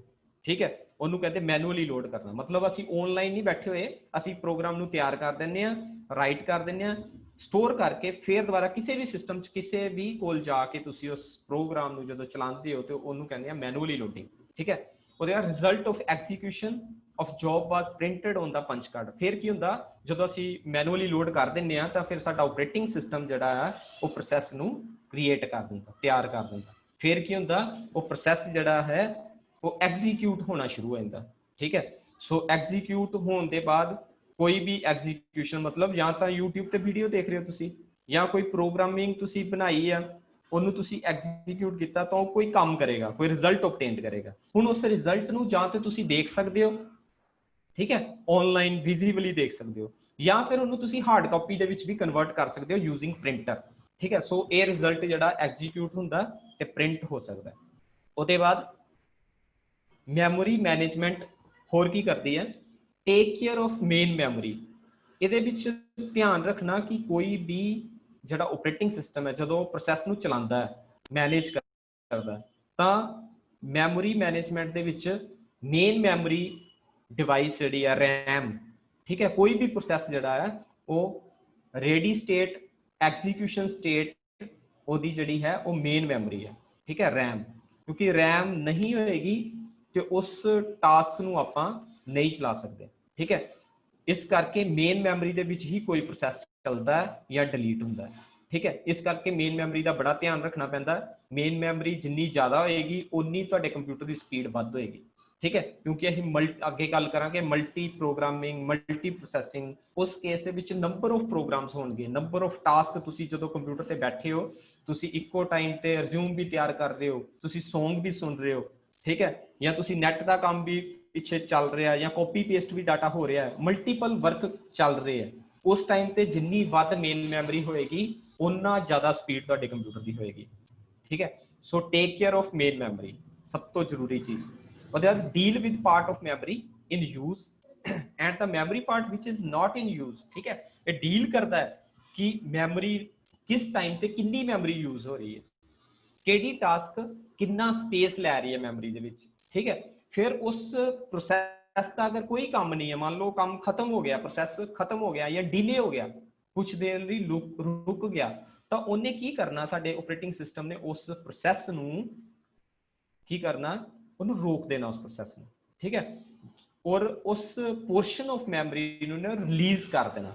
ਕਿਉਂ ਰਿਲੀਜ਼ ਕਰਨਾ, ਕਿ ਉਸ ਆਈਡਲ ਟਾਈਮ ਦੇ ਵਿੱਚ ਉਹ ਮੈਮਰੀ ਜਿਹੜਾ ਦੂਸਰਾ ਪ੍ਰੋਸੈਸ ਲੈ ਸਕੇ, ਕਿਉਂਕਿ ਮਲਟੀ ਪ੍ਰੋਸੈਸਿੰਗ 'ਚ ਬੜੇ ਧਿਆਨ ਦੀ ਚੀਜ਼, ਸਮਝਣ ਵਾਲੀ ਚੀਜ਼ ਹੈ ਕਿ ਮਲਟੀ ਪ੍ਰੋਸੈਸਿੰਗ ਦੇ ਵਿੱਚ ਮਲਟੀਪਲ ਪ੍ਰੋਸੈਸ ਇੱਕੋ ਟਾਈਮ ਤੇ ਸਾਈਮਲਟੇਨੀਅਸਲੀ ਵਰਕ ਕਰਦੇ ਆ, ठीक है। एक प्रोसैस हो रहा, ਉਹਦੇ ਨਾਲ ਹੀ दूसरा प्रोसैस भी हो रहा, तीसरा भी हो रहा, ठीक है। मल्टीपल टास्क ਤੁਸੀਂ परफॉर्म कर रहे हो, ठीक है। इस करके ਉਹਨੇ ਮੈਮਰੀ ਨੂੰ यूज भी करना ਤੇ ਨਾਲ ਦੀ ਨਾਲ ਜਿਹੜਾ प्रोसैस ਸਾਨੂੰ नहीं ਚਾਹੀਦਾ, नहीं ਕੰਮ ਉਹਦਾ, ਤੇ ਉਹਨੂੰ ਉਸ प्रोसैस ਨੂੰ ਉਹਨੇ ਰਿਲੀਜ਼ ਕਰ ਦੇਣਾ ਮੈਮਰੀ ਦੇ ਵਿੱਚੋਂ। ਸੋ allocate memory to process and deallocate when they are done। allocate करता उस प्रोसैस ਨੂੰ मैमरी, ਉਹਦੇ ਬਾਅਦ ਡੀਐਲੋਕੇਟ ਵੀ ਕਰਤਾ, ਅਗਰ ਉਹ ਕੰਮ ਪੂਰਾ ਹੋ ਗਿਆ, ਪ੍ਰੋਸੈਸ ਪੂਰਾ ਕੰਮ ਕਰ ਗਿਆ ਆਪਣਾ, ਤੇ ਉਹਨੂੰ ਡੀਐਲੋਕੇਟ ਵੀ ਕਰਤਾ। ਇਹਨੂੰ ਕਹਿੰਦੇ ਆ ਮੈਮੋਰੀ ਮੈਨੇਜਮੈਂਟ। ਨੈਕਸਟ ਗੱਲ, ਅਗਲਾ ਫੰਕਸ਼ਨ ਜਿਹੜਾ ਆਪਰੇਟਿੰਗ ਸਿਸਟਮ ਦਾ, ਉਹ ਹੈ ਫਾਈਲ ਮੈਨੇਜਮੈਂਟ। ਫਾਈਲ ਮੈਨੇਜਮੈਂਟ ਦੀ ਅਸੀਂ ਗੱਲ ਕਰੀਏ, ਫਾਈਲ ਮਤਲਬ ਜਿੱਦਾਂ ਕੋਈ ਫੋਲਡਰ ਬਣਾਇਆ ਆਪਾਂ, ਠੀਕ ਹੈ, ਕੋਈ ਵੀ ਫੋਲਡਰ ਆਪਾਂ ਬਣਾ ਦਿੰਦੇ ਹਾਂ, ਉਹਦੇ ਵਿੱਚ ਕੋਈ ਗਾਣੇ ਰੱਖ ਦਿੰਦੇ ਹਾਂ, ਜਾਂ ਇੱਕ ਫੋਲਡਰ ਮੈਂ ਆਪਣਾ ਬਣਾ ਲਿਆ, ਠੀਕ ਹੈ, ਇੱਕ ਆਪਣੀ ਫਾਈਲ ਪਰਸਨਲ ਫਾਈਲ ਬਣਾ ਲਈ, ਉਹਦੇ ਵਿੱਚ ਮੈਂ ਆਪਣੇ ਰਿਜ਼ਿਊਮ ਪਾਤੇ, ठीक है, ਉਹਦੇ ਵਿੱਚ ਆਪਣਾ ਫੇਵਰੇਟ ਹੌਬੀਜ਼ ਪਾਤੀਆਂ, ठीक है, अपनी पासपोर्ट फोटो पाती, अपने जिन्ने डॉक्यूमेंट्स है वो सारे पाते, मतलब वो एक ਉਹਨੂੰ ਕਹਿੰਦੇ ਆਪਾਂ ਫਾਈਲ, ठीक है।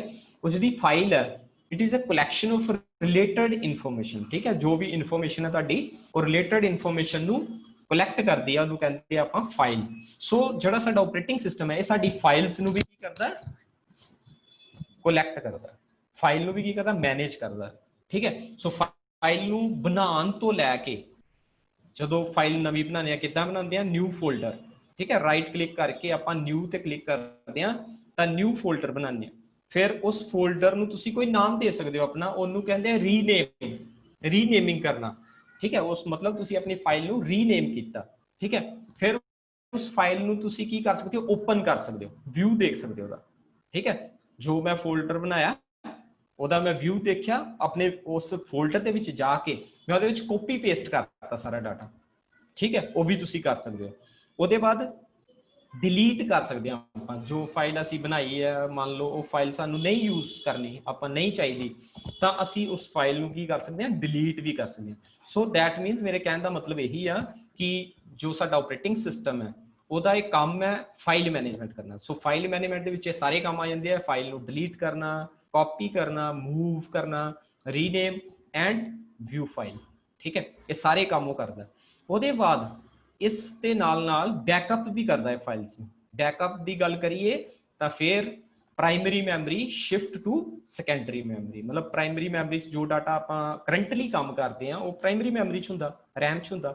ਉਸ ਡਾਟਾ ਨੂੰ ਜਦੋਂ ਅਸੀਂ ਸਟੋਰ ਕਰ ਦਿੰਦੇ ਆ, ਸੇਵ ਕਰ ਦਿੰਦੇ ਆ, Ctrl+S ਕਰ ਦਿੰਦੇ ਆ, ਸੇਵ ਐਜ਼ ਕਰ ਦਿੰਦੇ ਆ ਕਿਸੇ ਲੋਕੇਸ਼ਨ ਤੇ, ਤਾਂ ਉਹ ਬੈਕਅਪ ਬਣ ਜਾਂਦਾ, ਠੀਕ ਹੈ। ਉਹ ਬੈਕਅਪ ਆਪਾਂ ਆਪਣੇ ਕੰਪਿਊਟਰ ਦੇ ਵਿੱਚ ਵੀ ਰੱਖ ਸਕਦੇ ਆ, ਜਾਂ ਫਿਰ ਬੈਕਅਪ ਆਪਾਂ ਕਿਸੇ ਅਦਰ ਡਿਵਾਈਸ, ਰਿਮੂਵੇਬਲ ਡਰਾਈਵ ਦੇ ਵਿੱਚ ਵੀ ਆਪਾਂ ਰੱਖ ਸਕਦੇ ਆ, ਜਿੱਦਾਂ ਪੈਨ ਡਰਾਈਵ ਹੋ ਗਈ, ਜਾਂ ਐਕਸਟਰਨਲ ਹਾਰਡ ਡਿਸਕ ਅੱਜ ਕੱਲ੍ਹ ਆਉਂਦੀ ਹੈ, ਐਕਸਟਰਨਲ ਹਾਰਡ ਡਿਸਕ ਦੇ ਵਿੱਚ ਵੀ ਤੁਸੀਂ ਉਹ ਡਾਟਾ ਜਿਹੜਾ ਰੱਖ ਸਕਦੇ ਹੋ, ਠੀਕ ਹੈ। ਸੋ ਇਹ ਸਾਰੀਆਂ ਡਿਵਾਈਸਿਸ ਜਿਹੜੀਆਂ ਐਕਸਟਰਨਲ ਜਾਂ ਬੈਕਅਪ ਰੱਖਣ ਵਾਲੀਆਂ ਡਿਵਾਈਸਿਸ, ਇਹਨਾਂ ਨੂੰ ਸਾਰਿਆਂ ਨੂੰ ਆਪਾਂ ਨੋਨ ਵੋਲੇਟਾਈਲ ਡਿਵਾਈਸਿਸ ਕਹਿੰਦੇ ਆ, ਠੀਕ ਹੈ। ਜਿਹੜਾ ਕਿ डाटा डिलीट नहीं होता, अगर लाइट चल भी जाए तो भी वो डाटा जो परमानेंट सेव है, ठीक है। सो इस करके उन्होंने नॉन वोलेटाइल कहते हैं। सो ऑपरेटिंग सिस्टम बैकअप रखता ये फाइल्स का। उसके बाद एक बड़ी इंपॉर्टेंट चीज़ है फाइल मैनेजमेंट के विच, जो कि फाइल एक्सैस मैथड, ठीक है। फाइल को किवें एक्सैस करना, ये भी मैनेज करता साडा ऑपरेटिंग सिस्टम, ठीक है। दो तरह ਦੇ ਨਾਲ ਆਪਾਂ ਫਾਈਲ ਨੂੰ ਐਕਸੈਸ ਕਰ ਸਕਦੇ ਹਾਂ, ਜਿਵੇਂ ਕਿ ਮੈਂ ਕੋਈ ਗਾਣੇ ਆਪਣੇ, ਕੋਈ ਸੌਂਗ ਵਗੈਰਾ ਮੈਂ ਆਪਣੇ ਜਿਹੜੇ ਹੈ ਉਹ ਕਾਪੀ ਕਰਕੇ ਆਪਣੇ ਕੰਪਿਊਟਰ ਦੇ ਵਿੱਚ ਰੱਖ ਲਿਆ, ਠੀਕ ਹੈ। ਉਹਨੂੰ ਅਸੀਂ ਦੋ ਤਰ੍ਹਾਂ ਨਾਲ ਐਕਸੈਸ ਕਰ ਸਕਦੇ ਹਾਂ, ਇੱਕ ਹੈ sequential access file and second is the random access file, ਠੀਕ ਹੈ। ਸੀਕੁਐਂਸ਼ੀਅਲ ਐਕਸੈਸ ਫਾਈਲ ਤੁਸੀਂ ਦੇਖਿਆ ਹੋਏਗਾ ਪਹਿਲੇ ਟਾਈਮ ਤੇ ਜਿਹੜੇ ਟੇਪ ਰਿਕਾਰਡਰ ਵਗੈਰਾ ਆਉਂਦੇ ਸੀ ਉਹਦੇ ਵਿੱਚ ਕੈਸੇਟਸ ਹੁੰਦੀਆਂ ਸੀ। ਠੀਕ ਹੈ, ਉਹ ਕੈਸੇਟਸ ਜਦੋਂ ਮੰਨ ਲਓ ਇੱਕ ਗਾਣਾ ਆਪਾਂ ਸੁਣਿਆ, ਫਿਰ ਦੂਸਰਾ, ਫਿਰ ਤੀਸਰਾ, ਮੰਨ ਲਓ ਪਹਿਲੇ ਗਾਣੇ ਤੋਂ 6ਵੇਂ ਨੰਬਰ ਤੇ ਆਪਾਂ ਜਾਣਾ ਨਾ, ਤੇ ਸਾਨੂੰ ਕੀ ਕਰਨਾ ਪੈਂਦਾ ਸੀ, ਉਸ ਕੈਸੇਟ ਨੂੰ ਫਾਰਵਰਡ ਕਰਨਾ ਪੈਂਦਾ ਸੀ, ਅੱਗੇ ਜਾਣਾ ਪੈਂਦਾ ਸੀ। ਠੀਕ ਹੈ, ਬੜਾ ਲੈਂਥੀ ਕੰਮ ਸੀ। ਠੀਕ ਹੈ ਨਾ, ਕਿੰਨਾ ਟਾਈਮ ਵੇਸਟ ਹੁੰਦਾ ਸੀ। ਠੀਕ ਹੈ, ਇਸ ਕਰਕੇ ਇਸ ਐਕਸੈਸ ਨੂੰ ਆਪਾਂ ਕਹਿੰਦੇ ਸੀ ਸੀਕੁਐਂਸ਼ੀਅਲ ਐਕਸੈਸ, 1 ਬਾਈ 1 ਚੱਲਦੀ ਸੀ। ਇੱਕ ਗਾਣਾ ਸੁਣ ਲਿਆ, ਫਿਰ ਦੂਸਰਾ ਸੁਣਨਾ ਹੀ ਪਏਗਾ ਜਾਂ ਉਹਨੂੰ ਫਾਰਵਰਡ ਕਰਨਾ ਪਏਗਾ, ਉਹ ਟਾਈਮ ਲੱਗੇਗਾ ਉਹਦੇ ਲਈ। ਠੀਕ ਹੈ, ਬਟ ਅੱਜ ਦੇ ਟਾਈਮ ਦੇ ਵਿੱਚ ਕਿਹੜੀ ਐਕਸੈਸ ਹੋ ਰਹੀ ਹੈ, ਰੈਂਡਮ ਐਕਸੈਸ ਫਾਈਲ। ਜਿਵੇਂ ਕਿ ਸਾਡੀ CD, ਆਪਾਂ ਜਦੋਂ CD ਪਲੇਅਰ ਦੇ ਵਿੱਚ CD ਲਗਾਉਂਦੇ ਆ ਜਾਂ ਕੰਪਿਊਟਰ ਦੇ ਵਿੱਚ CD ਚਲਾਉਂਦੇ ਆ, ਤਾਂ ਆਪਾਂ ਕਿਸੇ ਵੀ ਗਾਣੇ ਨੂੰ ਕਿਸੇ ਵੀ ਟਾਈਮ ਤੇ ਸੁਣ ਸਕਦੇ ਹਾਂ, ਉਹਦੇ ਨੰਬਰਿੰਗ ਤੇ ਕਲਿੱਕ ਕਰਕੇ। ਠੀਕ ਹੈ, ਅਸੀਂ ਕਿਸੇ ਵੀ ਗਾਣੇ ਨੂੰ, ਸਾਨੂੰ CD ਨੂੰ ਉਲਟਾਉਣ ਦੀ ਜ਼ਰੂਰਤ ਨਹੀਂ ਹੈ, ਇੱਕੋ ਸਾਈਡ ਤੇ ਰਹੇਗੀ। ਠੀਕ ਹੈ, ਸੋ ਇਸ ਐਕਸੈਸ ਨੂੰ ਆਪਾਂ ਕਹਿੰਦੇ ਆ ਰੈਂਡਮ ਐਕਸੈਸ ਫਾਈਲ। ਠੀਕ ਹੈ, ਸਿਕੁਐਂਸ਼ੀਅਲ 1 ਬਾਈ 1 ਰੈਂਡਮ ਐਕਸੈਸ, ਕਿਸੇ ਵੀ ਜਗ੍ਹਾ ਤੋਂ ਕਿਸੇ ਵੀ ਪੋਜੀਸ਼ਨ ਤੋਂ ਕੋਈ ਵੀ ਗਾਣਾ ਜਿਹੜਾ ਆਪਾਂ ਚਲਾ ਸਕਦੇ ਹਾਂ। ਠੀਕ ਹੈ, ਇਹ ਸਾਰਾ ਕੰਮ ਆਪਰੇਟਿੰਗ ਸਿਸਟਮ ਦਾ ਸੀ। ਉਹਦੇ ਬਾਅਦ ਆਪਰੇਟਿੰਗ ਸਿਸਟਮ ਇਹਦੇ ਨਾਲ ਨਾਲ ਸਿਕਿਉਰਿਟੀ ਪਰਫਾਰਮ ਕਰਦਾ। ਸਿਕਿਉਰਿਟੀ ਮਤਲਬ ਸਾਡੇ ਕੰਪਿਊਟਰ ਨੂੰ ਕੋਈ ਵੀ ਅਨਅਥੋਰਾਈਜ਼ ਯੂਜ਼ਰ ਜਿਹੜਾ ਉਹ ਐਕਸੈਸ ਨਾ ਕਰ ਸਕੇ, ਤਾਂ ਇਹ ਕੰਮ ਸਿਕਿਉਰਿਟੀ ਦਾ ਕੰਮ ਵੀ ਜਿਹੜਾ ਆਪਰੇਟਿੰਗ ਸਿਸਟਮ ਦਾ। ਹੁਣ ਕੋਈ ਵੀ ਤੁਸੀਂ ਆਪਰੇਟਿੰਗ ਸਿਸਟਮ ਦੇਖ ਲਓ, ਵਿੰਡੋ ਦੇਖ ਲਓ, ਡੋਸ ਦੇਖ ਲਓ, ਉਹਦੇ ਵਿੱਚ ਲੋਗਿਨ ਲੈਵਲ ਦੀ ਸਿਕਿਉਰਿਟੀ ਹੁੰਦੀ ਹੈ, ਇੰਟਰਨਲ ਸਿਕਿਉਰਿਟੀ ਜਿਹਨੂੰ ਕਹਿੰਦੇ ਆ, ਉਹਨੂੰ ਯੂਜ਼ਰ ਅਥੈਂਟੀਕੇਸ਼ਨ। ਮਤਲਬ ਤੁਸੀਂ ਅਥੋਰਾਈਜ਼ ਯੂਜ਼ਰ ਹੈਗੇ ਹੋ, ਜੇ ਹੈਗੇ ਹੋ ਤੇ ਤੁਹਾਡੇ ਕੋਲ ਉਹਦਾ ਪਾਸਵਰਡ ਹੋਏਗਾ, ਤੁਹਾਡੇ ਕੋਲ ਉਹਦਾ ID ਹੋਏਗਾ। ਠੀਕ ਹੈ, ਉਹ ਤੁਸੀਂ ID ਪਾਸਵਰਡ ਆਪਣਾ ਪਾ ਦੇਣਾ, ਤਾਂ ਹੀ ਤੁਹਾਨੂੰ ਐਕਸੈਸ ਮਿਲੇਗਾ, ਤੁਸੀਂ ਉਸ ਕੰਪਿਊਟਰ ਨੂੰ ਔਨ ਕਰ ਸਕਦੇ ਹੋ। So it is very beneficial to your computer system. This achieved from operating system to secure your all system, your system data, ठीक है, protect resources and information against destruction and unauthorized access। कोई भी ਤੁਹਾਡੇ data ਨਾਲ ਛੇੜਖਾਨੀ ਨਾ ਕਰ ਸਕੇ, ਕੋਈ ਵੀ ਤੁਹਾਡੇ ਡਾਟਾ ਨੂੰ ਡਿਲੀਟ ਨਾ ਕਰ ਸਕੇ ਜਾਂ ਉਹਦੇ ਵਿੱਚ ਕੁਝ ਚੇਂਜ ਨਾ ਕਰ ਸਕੇ। ਦੋ ਟਾਈਪ ਦੀ ਸਿਕਿਉਰਿਟੀ ਇਸ ਕਰਕੇ, ਐਕਸਟਰਨਲ ਸਿਕਿਉਰਿਟੀ ਤੇ ਇੰਟਰਨਲ ਸਿਕਿਉਰਿਟੀ। ਐਕਸਟਰਨਲ ਸਿਕਿਉਰਿਟੀ ਇਦਾਂ ਰੱਖਦਾ ਹੈ ਤੁਹਾਡਾ ਕੰਪਿਊਟਰ, ਤੁਹਾਡਾ ਆਪਰੇਟਿੰਗ ਸਿਸਟਮ, ਕਿ ਉਸ ਡਾਟਾ ਦਾ ਇੱਕ ਬੈਕਅਪ ਤਿਆਰ ਕਰ ਲੈਂਦਾ, ਕਿ ਮੰਨ ਲਓ ਜੇਕਰ ਉਸ ਡਾਟਾ ਦੇ ਵਿੱਚ ਕੋਈ ਚੇਂਜ ਹੋ ਜਾਏ ਤਾਂ ਉਹ ਡਾਟਾ ਤੁਸੀਂ ਪਹਿਲਾਂ ਦਾ ਕਾਪੀ ਕਰਕੇ ਕਿਸੇ ਵੀ ਡਿਵਾਈਸ ਦੇ ਵਿੱਚ, ਸਟੋਰੇਜ ਡਿਵਾਈਸ ਦੇ ਵਿੱਚ ਰੱਖ ਸਕੋ। ਠੀਕ ਹੈ, ਇਹ ਹੁੰਦੀ ਹੈ external security. But internal security ਜਿਹੜੀ ਹੈ, ਤੁਹਾਡੇ ਕੰਪਿਊਟਰ ਦੇ ਅੰਦਰ ਕੋਈ ਐਂਟਰ ਨਾ ਕਰ ਸਕੇ, ਉਦੋਂ ਤੱਕ ਨਾ ਕਰ ਸਕੇ ਜਦੋਂ ਤੱਕ ਉਹਦੇ ਕੋਲ ਪਾਸਵਰਡ ਨਹੀਂ ਹੈ। ਠੀਕ ਹੈ, ਸੋ ਇੰਟਰਨਲ ਸਿਕਿਉਰਿਟੀ ਦੇ ਵਿੱਚ ਯੂਜ਼ਰ ਅਥੈਂਟੀਕੇਸ਼ਨ ਹੈ, ਮਤਲਬ ਯੂਜ਼ਰ ਬਣਾਉਣਾ ਪਏਗਾ ਤੁਹਾਨੂੰ, ਆਪਣਾ ਅਕਾਊਂਟ ਬਣਾਉਣਾ ਪਏਗਾ। ਜੇਕਰ ਤੁਸੀਂ ਕਿਸੇ ਦੇ ਅਕਾਊਂਟ ਦੇ ਵਿੱਚ ਐਕਸੈਸ ਕਰਨਾ ਤੇ ਤੁਹਾਨੂੰ ਉਹਦਾ ਪਾਸਵਰਡ ਪਤਾ ਹੋਣਾ ਚਾਹੀਦਾ।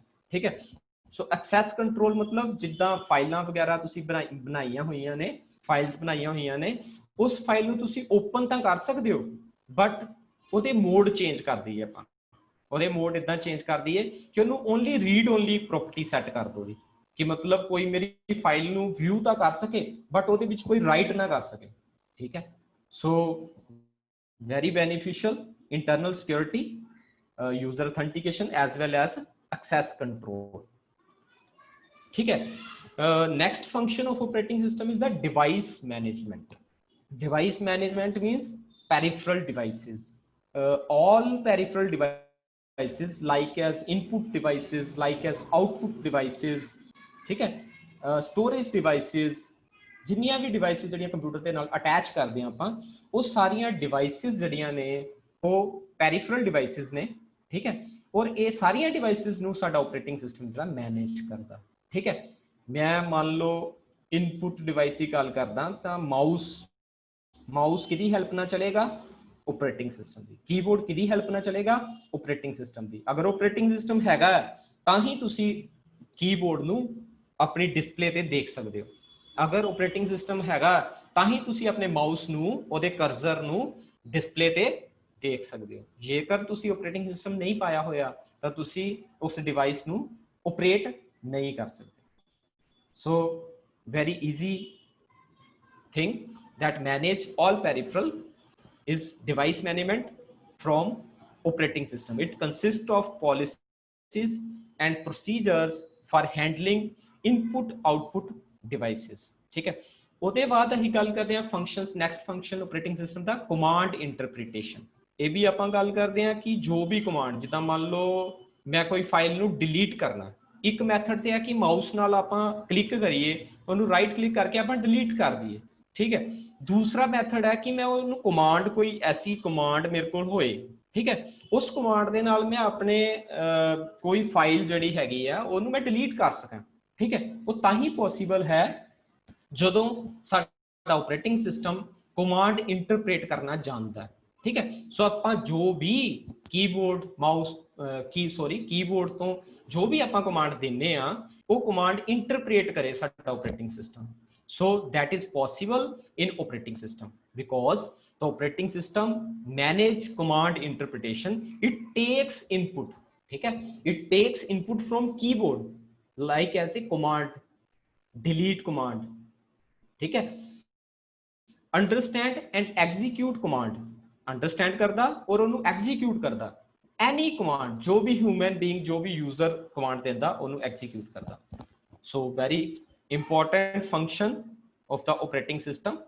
नैक्सट आप बहुत ही यूजफुल मोड के विच जा रहे हैं ऑपरेटिंग सिस्टम दी टाइप्स। हुण ऑपरेटिंग सिस्टम बहुत यूजफुल है, तुहानूं इत्थों तक पता लग गया, ठीक है। कोई भी कंप्यूटर का तुसीं काम करते हो, तुहानूं पता लग गया कि ऑपरेटिंग सिस्टम साडे कोल होना ही चाहिए, ठीक है। और तुहानूं पता लग गया कि जिहड़े ऑपरेटिंग सिस्टम है वो एक user command line interface operating system आते हैं, एक ग्राफिकल यूजर इंटरफेस आते हैं, ठीक है। कमांड लाइन इंटरफेस तुहानूं पता लग गया जिद्दां डिस्क ऑपरेटिंग सिस्टम डॉस, ਉਹਦੇ ਵਿੱਚ कमांड्स ਹੁੰਦੀਆਂ, उस कमांड्स ਨੂੰ ਤੁਸੀਂ ਰਨ ਕਰਦੇ ਹੋ ਤੇ ਕੋਈ ਆਪਰੇਸ਼ਨ ਪਰਫਾਰਮ ਹੁੰਦਾ।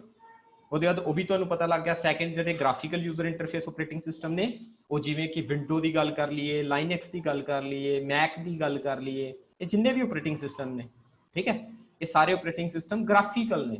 ਸੋ ਇਹਨਾਂ ਨੂੰ ਆਪਰੇਟ ਕਰਨਾ ਬੜਾ ਈਜ਼ੀ ਹੈ, ਬੜਾ ਸੌਖਾ ਇਹਨਾਂ ਨੂੰ ਆਪਰੇਟ ਕਰਨਾ, ਕਿਉਂਕਿ ਇਹਦੇ ਵਿੱਚ ਸਾਰਾ ਗ੍ਰਾਫਿਕਲੀ ਹੈ। ਤੁਸੀਂ ਈਜ਼ੀਲੀ ਮਾਊਸ ਦੀ ਹੈਲਪ ਨਾਲ, ठीक है, माउस की हेल्प नाल तुसी ईजिली इन्हां ऑपरेट कर सकते हो।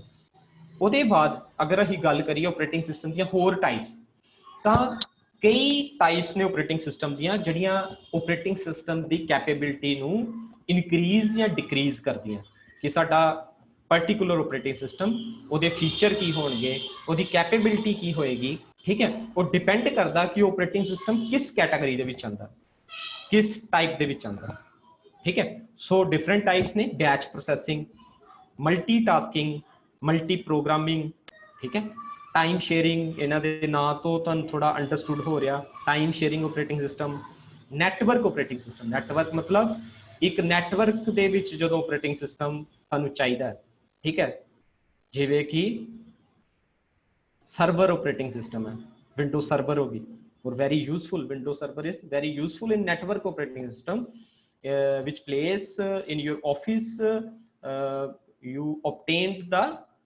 networking LAN, MAN और WAN, ठीक है। फिर डिस्ट्रीब्यूटर ऑपरेटिंग सिस्टम, जिवें कि तुसी किसी कंपनी च काम करते हो उदों तुहानूं डिस्ट्रीब्यूटेड ऑपरेटिंग सिस्टम बहुत फायदेमंद है, जिवें कि क्लाउड कंप्यूटिंग, बड़ा नवा कॉन्सैप्ट है क्लाउड कंप्यूटिंग, जिहदे विच तुसी किसी भी सॉफ्टवेयर नूं तुसी ऑनलाइन शेयर कर सकते हो, ठीक है।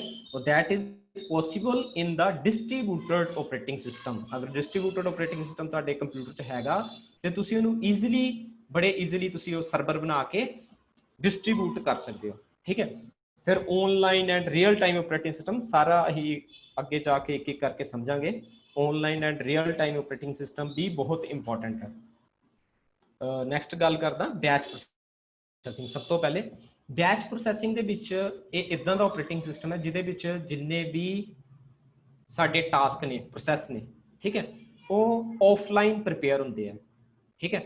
बैच मतलब जिद्दां कि तुसी ट्यूशन पढ़दे हो, एक बैच फिजिक्स का हो गया, एक कैमिस्ट्री का हो गया, एक मैथमैटिक्स का हो गया, ठीक है। सो मैथ वाला जिहड़ा बच्चा वो फिजिक्स वाली क्लास च नहीं जाएगा पढ़न, जो फिजिक्स वाला बच्चा वो केमिस्ट्री की क्लास में नहीं जाएगा पढ़न, जिन्हें फिजिक्स पढ़नी उन्होंने फिजिक्स के बैच जाना पेगा, जिन्हें मैथ पढ़ना उन्होंने मैथ के बैच के जाना पेगा। सो इनू बैच वाइज प्रिपेयर करता, ये इदां दा ऑपरेटिंग सिस्टम है जिहड़े रिलेटेड प्रोसैस ने उन्होंने बैच वाइज एक batch, second batch, third batch करके पांदा जांदा। और ये ऑफलाइन होने का मतलब यह है कि कंप्यूटर के टाइम नू सेव करेगा, ठीक है। ऑनलाइन नहीं तुसी ਤਿਆਰ ਕਰ ਰਹੀ ਹੈ ਆਪਣਾ ਡਾਟਾ, ਤੁਸੀਂ ਆਫਲਾਈਨ ਤਿਆਰ ਕਰ ਰਹੇ ਹੋ, ਆਫਲਾਈਨ ਤਿਆਰ ਕਰਕੇ ਤੁਸੀਂ ਉਹਨੂੰ ਸੇਵ ਕਰਤਾ ਪੰਚ ਕਾਰਡ ਦੇ ਵਿੱਚ। ਪਹਿਲੇ ਵੀ ਤੁਹਾਡੇ ਨਾਲ ਗੱਲ ਕੀਤੀ ਸੀ ਮੈਂ, ਪੰਚ ਕਾਰਡ ਦੇ ਵਿੱਚ ਜਾਂ ਕੋਈ ਵੀ ਰਿਮੂਵੇਬਲ ਡਰਾਈਵ ਦੇ ਵਿੱਚ ਤੁਸੀਂ ਉਹਨੂੰ ਸੇਵ ਕਰਤਾ। ਫਿਰ ਜਦੋਂ ਪੂਰਾ ਤਿਆਰ ਹੋ ਜਾਂਦਾ ਹੈ, ਫਿਰ ਤੁਸੀਂ ਉਹਨੂੰ ਕੀ ਕਰਦੇ ਹੋ, ਤੁਸੀਂ ਕਿਸੇ ਕੰਪਿਊਟਰ ਸੈਂਟਰ ਦੇ ਵਿੱਚ ਆ ਕੇ ਉਹਨੂੰ ਅਟੈਚ ਕਰ ਦਿੰਦੇ ਹੋ, ਠੀਕ ਹੈ। ਫਿਰ ਉਹ ਅਟੈਚ ਕਰਨ ਦੇ ਵਿੱਚ ਉਹ ਕਲੈਕਟ ਕਰਦਾ ਸਾਰਾ ਡਾਟਾ, ਕਲੈਕਟ ਕਰਨ ਤੋਂ ਬਾਅਦ ਉਹਨੂੰ ਪ੍ਰੋਸੈਸ ਕਰਦਾ 1 ਬਾਈ 1, ਠੀਕ ਹੈ। ਸੋ ਇਹ ਪੂਰਾ ਹੋਲ ਪ੍ਰੋਸੈਸ ਜਿਹੜਾ ਹੈ ਇਹਨੂੰ ਆਪਾਂ ਕਹਿੰਦੇ ਹਾਂ ਬੈਚ ਪ੍ਰੋਸੈਸਿੰਗ ਆਪਰੇਟਿੰਗ ਸਿਸਟਮ, ਠੀਕ ਹੈ। ਇਸ ਦੀ ਐਡਵਾਂਟੇਜ ਹੈ ਕਿ ਰਿਡਿਊਸ ਕਰਦਾ ਕੰਪਿਊਟਰ ਦਾ ਆਈਡਲ ਟਾਈਮ, ਠੀਕ ਹੈ। ਆਈਡਲ ਟਾਈਮ ਮੈਂ ਪਹਿਲੇ ਵੀ ਗੱਲ ਕੀਤੀ ਸੀ ਤੁਹਾਡੇ ਨਾਲ, ਜਿਹੜਾ ਫ੍ਰੀ ਟਾਈਮ ਹੈ ਕੰਪਿਊਟਰ ਦਾ ਉਹਨੂੰ ਉਹ ਸੇਵ ਕਰੇਗਾ, ਠੀਕ ਹੈ। ਫ੍ਰੀ ਟਾਈਮ ਸੇਵ ਕਰੇਗਾ, ਸੋ ਕੰਪਿਊਟਰ ਤੁਹਾਡਾ ਜਿਹੜਾ ਆਈਡਲ ਸਟੇਟ ਦੇ ਵਿੱਚ ਨਹੀਂ ਜਾਏਗਾ।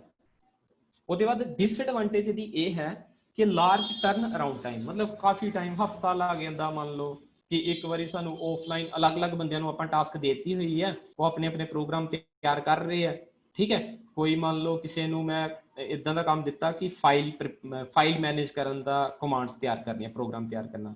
ਇੱਕ ਨੂੰ ਦੇਤਾ ਮੈਂ ਡਿਵਾਈਸ ਨੂੰ ਮੈਨੇਜ ਕਰਨ ਦੇ ਪ੍ਰੋਗਰਾਮ ਤਿਆਰ ਕਰਨੇ ਆ, ਇੱਕ ਨੂੰ ਮੈਂ ਹੋਰ ਦੇਤਾ ਮੈਮੋਰੀ ਨੂੰ ਮੈਨੇਜ ਕਰਨ ਦਾ ਪ੍ਰੋਗਰਾਮ ਤਿਆਰ ਕਰਨਾ, ਠੀਕ ਹੈ।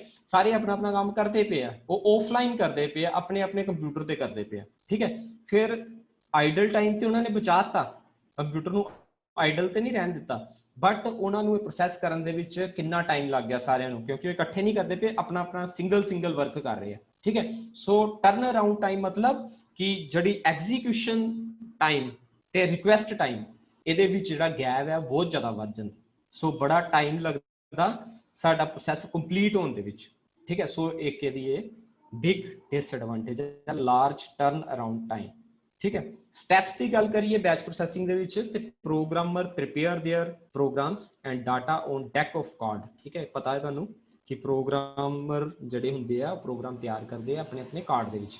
operator periodically collect the submitted program and would batch them together। ਫਿਰ ਉਹ ਜੋ ਪ੍ਰੋਗਰਾਮਰ ਨੇ ਤਿਆਰ ਕਰਤਾ, ਸਬਮਿਟ ਕਰਤਾ ਪ੍ਰੋਗਰਾਮ, ਉਹਨਾਂ ਨੂੰ ਬੈਚ ਵਾਈਜ਼ ਉਹਨੇ ਕਲੈਕਟ ਕਰ ਲਿਆ, ਠੀਕ ਹੈ। ਬੈਚਡ ਪ੍ਰੋਗਰਾਮ ਵਾਰ ਲੋਡਡ ਇਨਟੂ ਇਨਪੁਟ ਡਿਵਾਈਸ, ਉਹਨੂੰ ਜਿੰਨਾ ਵੀ ਬੈਚ ਪ੍ਰੋਗਰਾਮ ਹਰ ਇੱਕ ਦੇ ਅਲੱਗ-ਅਲੱਗ ਆਪਣੇ ਆਪਣੇ ਪ੍ਰੋਗਰਾਮਰ ਨੇ ਜਿਹੜੇ ਬਣਾਏ ਆ, ਉਹ ਸਾਰਿਆਂ ਦੇ ਬੈਚਾਂ ਨੂੰ ਫਿਰ ਕੀ ਕਰਨਾ ਪਏਗਾ, ਤੁਹਾਡੇ ਕੰਪਿਊਟਰ ਦੇ ਵਿੱਚ ਪਾਉਣਾ ਪਏਗਾ। ਉਹ ਜਾਂ ਤੇ ਕੋਈ ਡਿਵਾਈਸ ਦੇ ਥਰੂ ਪਾ ਸਕਦੇ ਹੋ, ਜਾਂ ਫਿਰ ਕਿਸੇ ਇਨਪੁਟ ਡਿਵਾਈਸ ਜਿਵੇਂ ਕਿ ਕੀਬੋਰਡ ਹੋ ਗਿਆ, ਠੀਕ ਹੈ, ਜਾਂ ਸਕੈਨਰ ਹੋ ਗਿਆ, ਜਿਹਦੇ ਨਾਲ ਤੁਸੀਂ ਉਸ ਪ੍ਰੋਗਰਾਮ ਨੂੰ, ਉਸ ਡਾਟਾ ਨੂੰ ਤੁਸੀਂ ਕਲੈਕਟ ਕਰੋਗੇ, ਮਤਲਬ ਕੰਪਿਊਟਰ 'ਚ ਪਾਓਗੇ, ਠੀਕ ਹੈ। ਉਹਦੇ ਬਾਅਦ operator gives command to start execution the jobs, ਠੀਕ ਹੈ। ਆਪਰੇਟਰ ਦੇ ਕੋਲ ਕੁਝ ਕਮਾਂਡਸ ਨੇ, ਠੀਕ ਹੈ, ਜਿਨ੍ਹਾਂ ਦੇ ਨਾਲ ਉਹ ਜੋ ਵੀ ਡਾਟਾ ਅਲੱਗ-ਅਲੱਗ ਪ੍ਰੋਗਰਾਮਰ ਤੋਂ ਆਇਆ, ਉਸ ਡਾਟਾ ਨੂੰ ਉਹਨੇ ਕੀ ਕਰਤਾ, ਐਗਜ਼ੀਕਿਊਟ ਕਰਤਾ, ਚਲਾਤਾ, ਉਹਦੀ ਆਊਟਪੁੱਟ ਦੇ ਦਿੱਤੀ, ਠੀਕ ਹੈ। So jobs automatically load from input devices after process, operator separates and keep the printed output. ਔਰ ਉਹ ਜਿਹੜੀ ਜੌਬ ਕੰਪਲੀਟ ਹੋ ਗਈ ਉਹਨੂੰ ਤੁਸੀਂ ਵਿਊ ਕਰ ਸਕਦੇ ਹੋ, ਦੇਖ ਸਕਦੇ ਹੋ, ਜਾਂ ਪ੍ਰਿੰਟ ਆਊਟਸ ਉਹਦੇ ਲੈ ਸਕਦੇ ਹੋ। ਸੋ ਇਹ ਕੰਪਲੀਟ ਪ੍ਰੋਸੈਸ ਹੈ ਬੈਚ ਵਾਈਜ਼ ਆਪਰੇਟਿੰਗ ਸਿਸਟਮ ਦਾ, ਠੀਕ ਹੈ। ਸਮ ਕੁਐਸਚਨਸ ਅਰਾਈਜ਼ ਹੋ ਰਹੇ ਆ ਇੱਥੇ ਕਿ ਇਹ ਜਿਹੜਾ ਬੈਚ ਪ੍ਰੋਸੈਸ, ਬੈਚ ਬਣਾ ਕੇ ਅਸੀਂ ਪ੍ਰੋਗਰਾਮ ਤਿਆਰ ਕਰਦੇ ਹਾਂ ਆਪਰੇਟਿੰਗ ਸਿਸਟਮ ਦੇ ਵਿੱਚ, ਇਹ ਬੈਚ ਨੂੰ ਅਲੱਗ ਕੌਣ ਰੱਖਦਾ ਹੈ, ਠੀਕ ਹੈ। ਸੋ ਬੈਚ ਨੂੰ ਅਲੱਗ ਰੱਖਣ ਦੇ ਲਈ ਸਾਡੇ ਕੋਲ control statement and job control statement ਹੁੰਦੀ ਹੈ, JCL, ਠੀਕ ਹੈ। How the computer separate one job from another from a batch of job for automatic job to job transaction, ਠੀਕ ਹੈ। ਇਹਨਾਂ ਸਾਰਿਆਂ ਨੂੰ ਆਟੋਮੈਟਿਕਲੀ ਕਿੱਦਾਂ ਅਲੱਗ-ਅਲੱਗ ਰੱਖਣਾ ਹੈ। How does the system know which compiler or what hardware device are to be used by a particular job when there is no operator intervention, ਮਤਲਬ ਕੋਈ ਆਪਰੇਟਰ ਇੰਡੀਵਿਜੂਅਲੀ ਤੇ ਇੰਟਰਵੈਂਸ਼ਨ ਨਹੀਂ ਕਰਦਾ ਪਿਆ, ਕਿਉਂਕਿ ਹਰ ਪ੍ਰੋਗਰਾਮਰ ਨੇ ਉਹਨੂੰ ਇੰਡੀਵਿਜੂਅਲ ਬਣਾਇਆ ਹੋਇਆ ਅਲੱਗ-ਅਲੱਗ। ਸੋ ਜਦੋਂ ਆਪਰੇਟਰ ਕੋਲ ਆਏ ਆ ਉਹ ਸਾਰੇ ਅਲੱਗ-ਅਲੱਗ ਆਏ ਆ, ਉਹਨੂੰ ਇਹ ਨਹੀਂ ਪਤਾ ਇਹ A ਨਾਮ ਦੇ ਬੰਦੇ ਦੇ ਆ, B ਨਾਮ ਦੇ ਬੰਦੇ ਦੇ ਆ, C ਨਾਮ ਦੇ ਬੰਦੇ ਦੇ ਆ, ਠੀਕ ਹੈ। ਸੋ ਉਹਨੂੰ ਕੰਟਰੋਲ ਕਰਨ ਦੇ ਲਈ ਕੰਟਰੋਲ ਸਟੇਟਮੈਂਟ ਤੇ ਜੋਬ ਕੰਟਰੋਲ ਸਟੇਟਮੈਂਟ ਹੁੰਦੀ ਹੈ, ਜੋ ਕਿ ਉਹਨਾਂ ਨੂੰ ਡਿਫਰੈਂਸ਼ੀਏਟ ਕਰਦੀ ਹੈ ਅਲੱਗ-ਅਲੱਗ ਬੈਚ ਨੂੰ, ਠੀਕ ਹੈ। ਸੋ ਜੋਬ ਕੰਟਰੋਲ ਸਟੇਟਮੈਂਟ ਜਿਹੜੀ ਹੈ CS and JCL are used by the operating system to identify a new job and to determine resources need, ਠੀਕ ਹੈ। ਸੋ ਇਹਨਾਂ ਨੂੰ ਅਲੱਗ-ਅਲੱਗ ਕਰਦੀ ਹੈ, ਆਇਡੈਂਟੀਫਾਈ ਕਰਦੀ ਹੈ। Control cards are identified by special character, ਜੋ ਵੀ ਕੰਟਰੋਲ ਕਾਰਡਸ ਹੈ, ਠੀਕ ਹੈ, ਜਾਂ JCL ਹੈ, ਉਹ ਇੱਕ ਸਪੈਸ਼ਲ ਕਰੈਕਟਰ ਯੂਜ਼ ਕਰ ਲੈਂਦੇ ਆ। ਮੰਨ ਲਓ ਕਿ A ਕਰੈਕਟਰ ਯੂਜ਼ ਕਰ ਲਿਆ ਉਹਨਾਂ ਨੇ, A डॉलर सिंबल यूज कर लिया उन्होंने पता लग गया कि ए बंदे का ए वाला फाइल है, बी बंदे की फाइल है, बी सिग्मा कर लिया उन्होंने, वो आइडेंटिफाई हो गया कि बी वाले की फाइल है, ठीक है। सो उन्हें आइडेंटिफाई करने का एक तरीका बना लिया पैटर्न दे के या स्पैशल करैक्टर दे के, ठीक है। So JCL tell the operating system thing such as JCL जड़ा, ठीक है, वो की करता नाम रखता है हर जॉब का, name of the job, users name, हर यूजर का नाम, input output devices used during processing, हर प्रोग्रामर जो इनपुट आउटपुट डिवाइसेस केड़ी कदों केड़े प्रोग्राम ने यूज करनी है वो देखदा, द कंपाइलर और द असैंबलर टू बी यूज्ड। हुण असैंबलर ते कंपाइलर जिहड़े आ ट्रांसलेट करन दे विच जो ट्रांसलेट करदे आ साडे हाई लैवल लैंग्वेज नूं मशीन लैंग्वेज दे विच, ठीक है। सो एक कंपाइलर दा काम भी JCL करदा है, ठीक है। ये गल होगी बैच प्रोसैसिंग दी। बैच प्रोसैसिंग जिहड़ी है सिंगल, इत्थों तक जिहड़ी गल करदी है यूनी प्रोग्रामिंग दी गल चलदी पई है। यूनी प्रोग्रामिंग मतलब साडा कंप्यूटर जिहड़ा है वो एक टास्क कंप्लीट कर रहा एक टाइम ते, उस प्रोग्राम नूं कहंदे आ यूनी प्रोग्रामिंग, मतलब सिंगल प्रोग्रामिंग, ठीक है। सिंगल प्रोग्रामिंग दे विच एक प्रोग्राम एक टाइम ते चल रहा हुंदा, ठीक है। हुण देखो फोटो दे विच बड़ा ईजीली तुहानूं समझ आएगा, साडे कोल मेन मैमोरी है।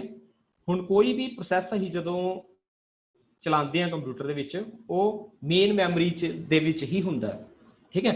हुण वो मेन मैमरी जिहड़ी है ਉਹਦੇ अंदर ही साडा ऑपरेटिंग सिस्टम हुंदा। याद रखियो जदों असीं कंप्यूटर स्टार्ट करते हैं, जदों कोल्ड बूटिंग हुंदी है या सॉफ्ट बूटिंग हुंदी है, ठीक है, उस टाइम ते जिन्नियां भी ऑपरेटिंग सिस्टम ਦੀਆਂ कमांड्स ਹੁੰਦੀਆਂ ਉਹ ਸਾਰੀਆਂ ਮੇਨ ਮੈਮਰੀ 'ਚ ਲੋਡ ਹੁੰਦੀਆਂ, ਤਾਂ ਹੀ ਉਹ ਥੋੜਾ ਜਿਹਾ ਟਾਈਮ ਲੱਗਦਾ।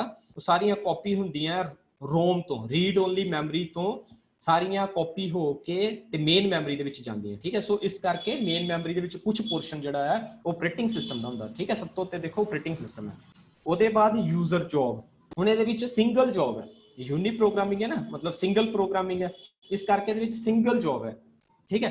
सो सिंगल जॉब नूं कंप्लीट करन दे लई देखो CPU जिहड़ा प्रोसैस करदा पिया, सो बड़ा ईजीली है, इक्को जॉब है उन्होंने कंप्लीट करना, बट ये की है टाइम बहुत वेस्ट हो रहा, ठीक है। साडा प्रोसैसर जिहड़ा कितना काम कर सकदा, बट ये सिर्फ इक्को जॉब वो कर रहा। सो CPU जिहड़ा आइडल स्टेट च बहुत ज़्यादा रहेगा। सो देखो थल्ले पढ़ लो कि a uniprogramming system model in which only one job is processed by the system at a time and all the system resources are exclusively available for the job until it complete। ਜਦੋਂ ਤੱਕ ਇਹ complete ਪੂਰੀ ਤਰ੍ਹਾਂ ਨਾਲ ਖਤਮ ਨਹੀਂ ਹੁੰਦੀ, ਜਦੋਂ ਤੱਕ ਉਦੋਂ ਤੱਕ ਦੂਸਰੀ ਜੌਬ ਇਹਦੇ ਵਿੱਚ ਆ ਨਹੀਂ ਸਕਦੀ। ਔਰ ਦੂਸਰੀ ਜੌਬ ਉਦੋਂ ਹੀ ਆਏਗੀ ਜਦੋਂ ਇੱਕ ਜੌਬ ਕੰਪਲੀਟ ਹੋ ਗਈ। ਇਹ ਡਿਸਐਡਵਾਂਟੇਜ ਹੈ यूनी प्रोग्रामिंग ਦੀ, ठीक है।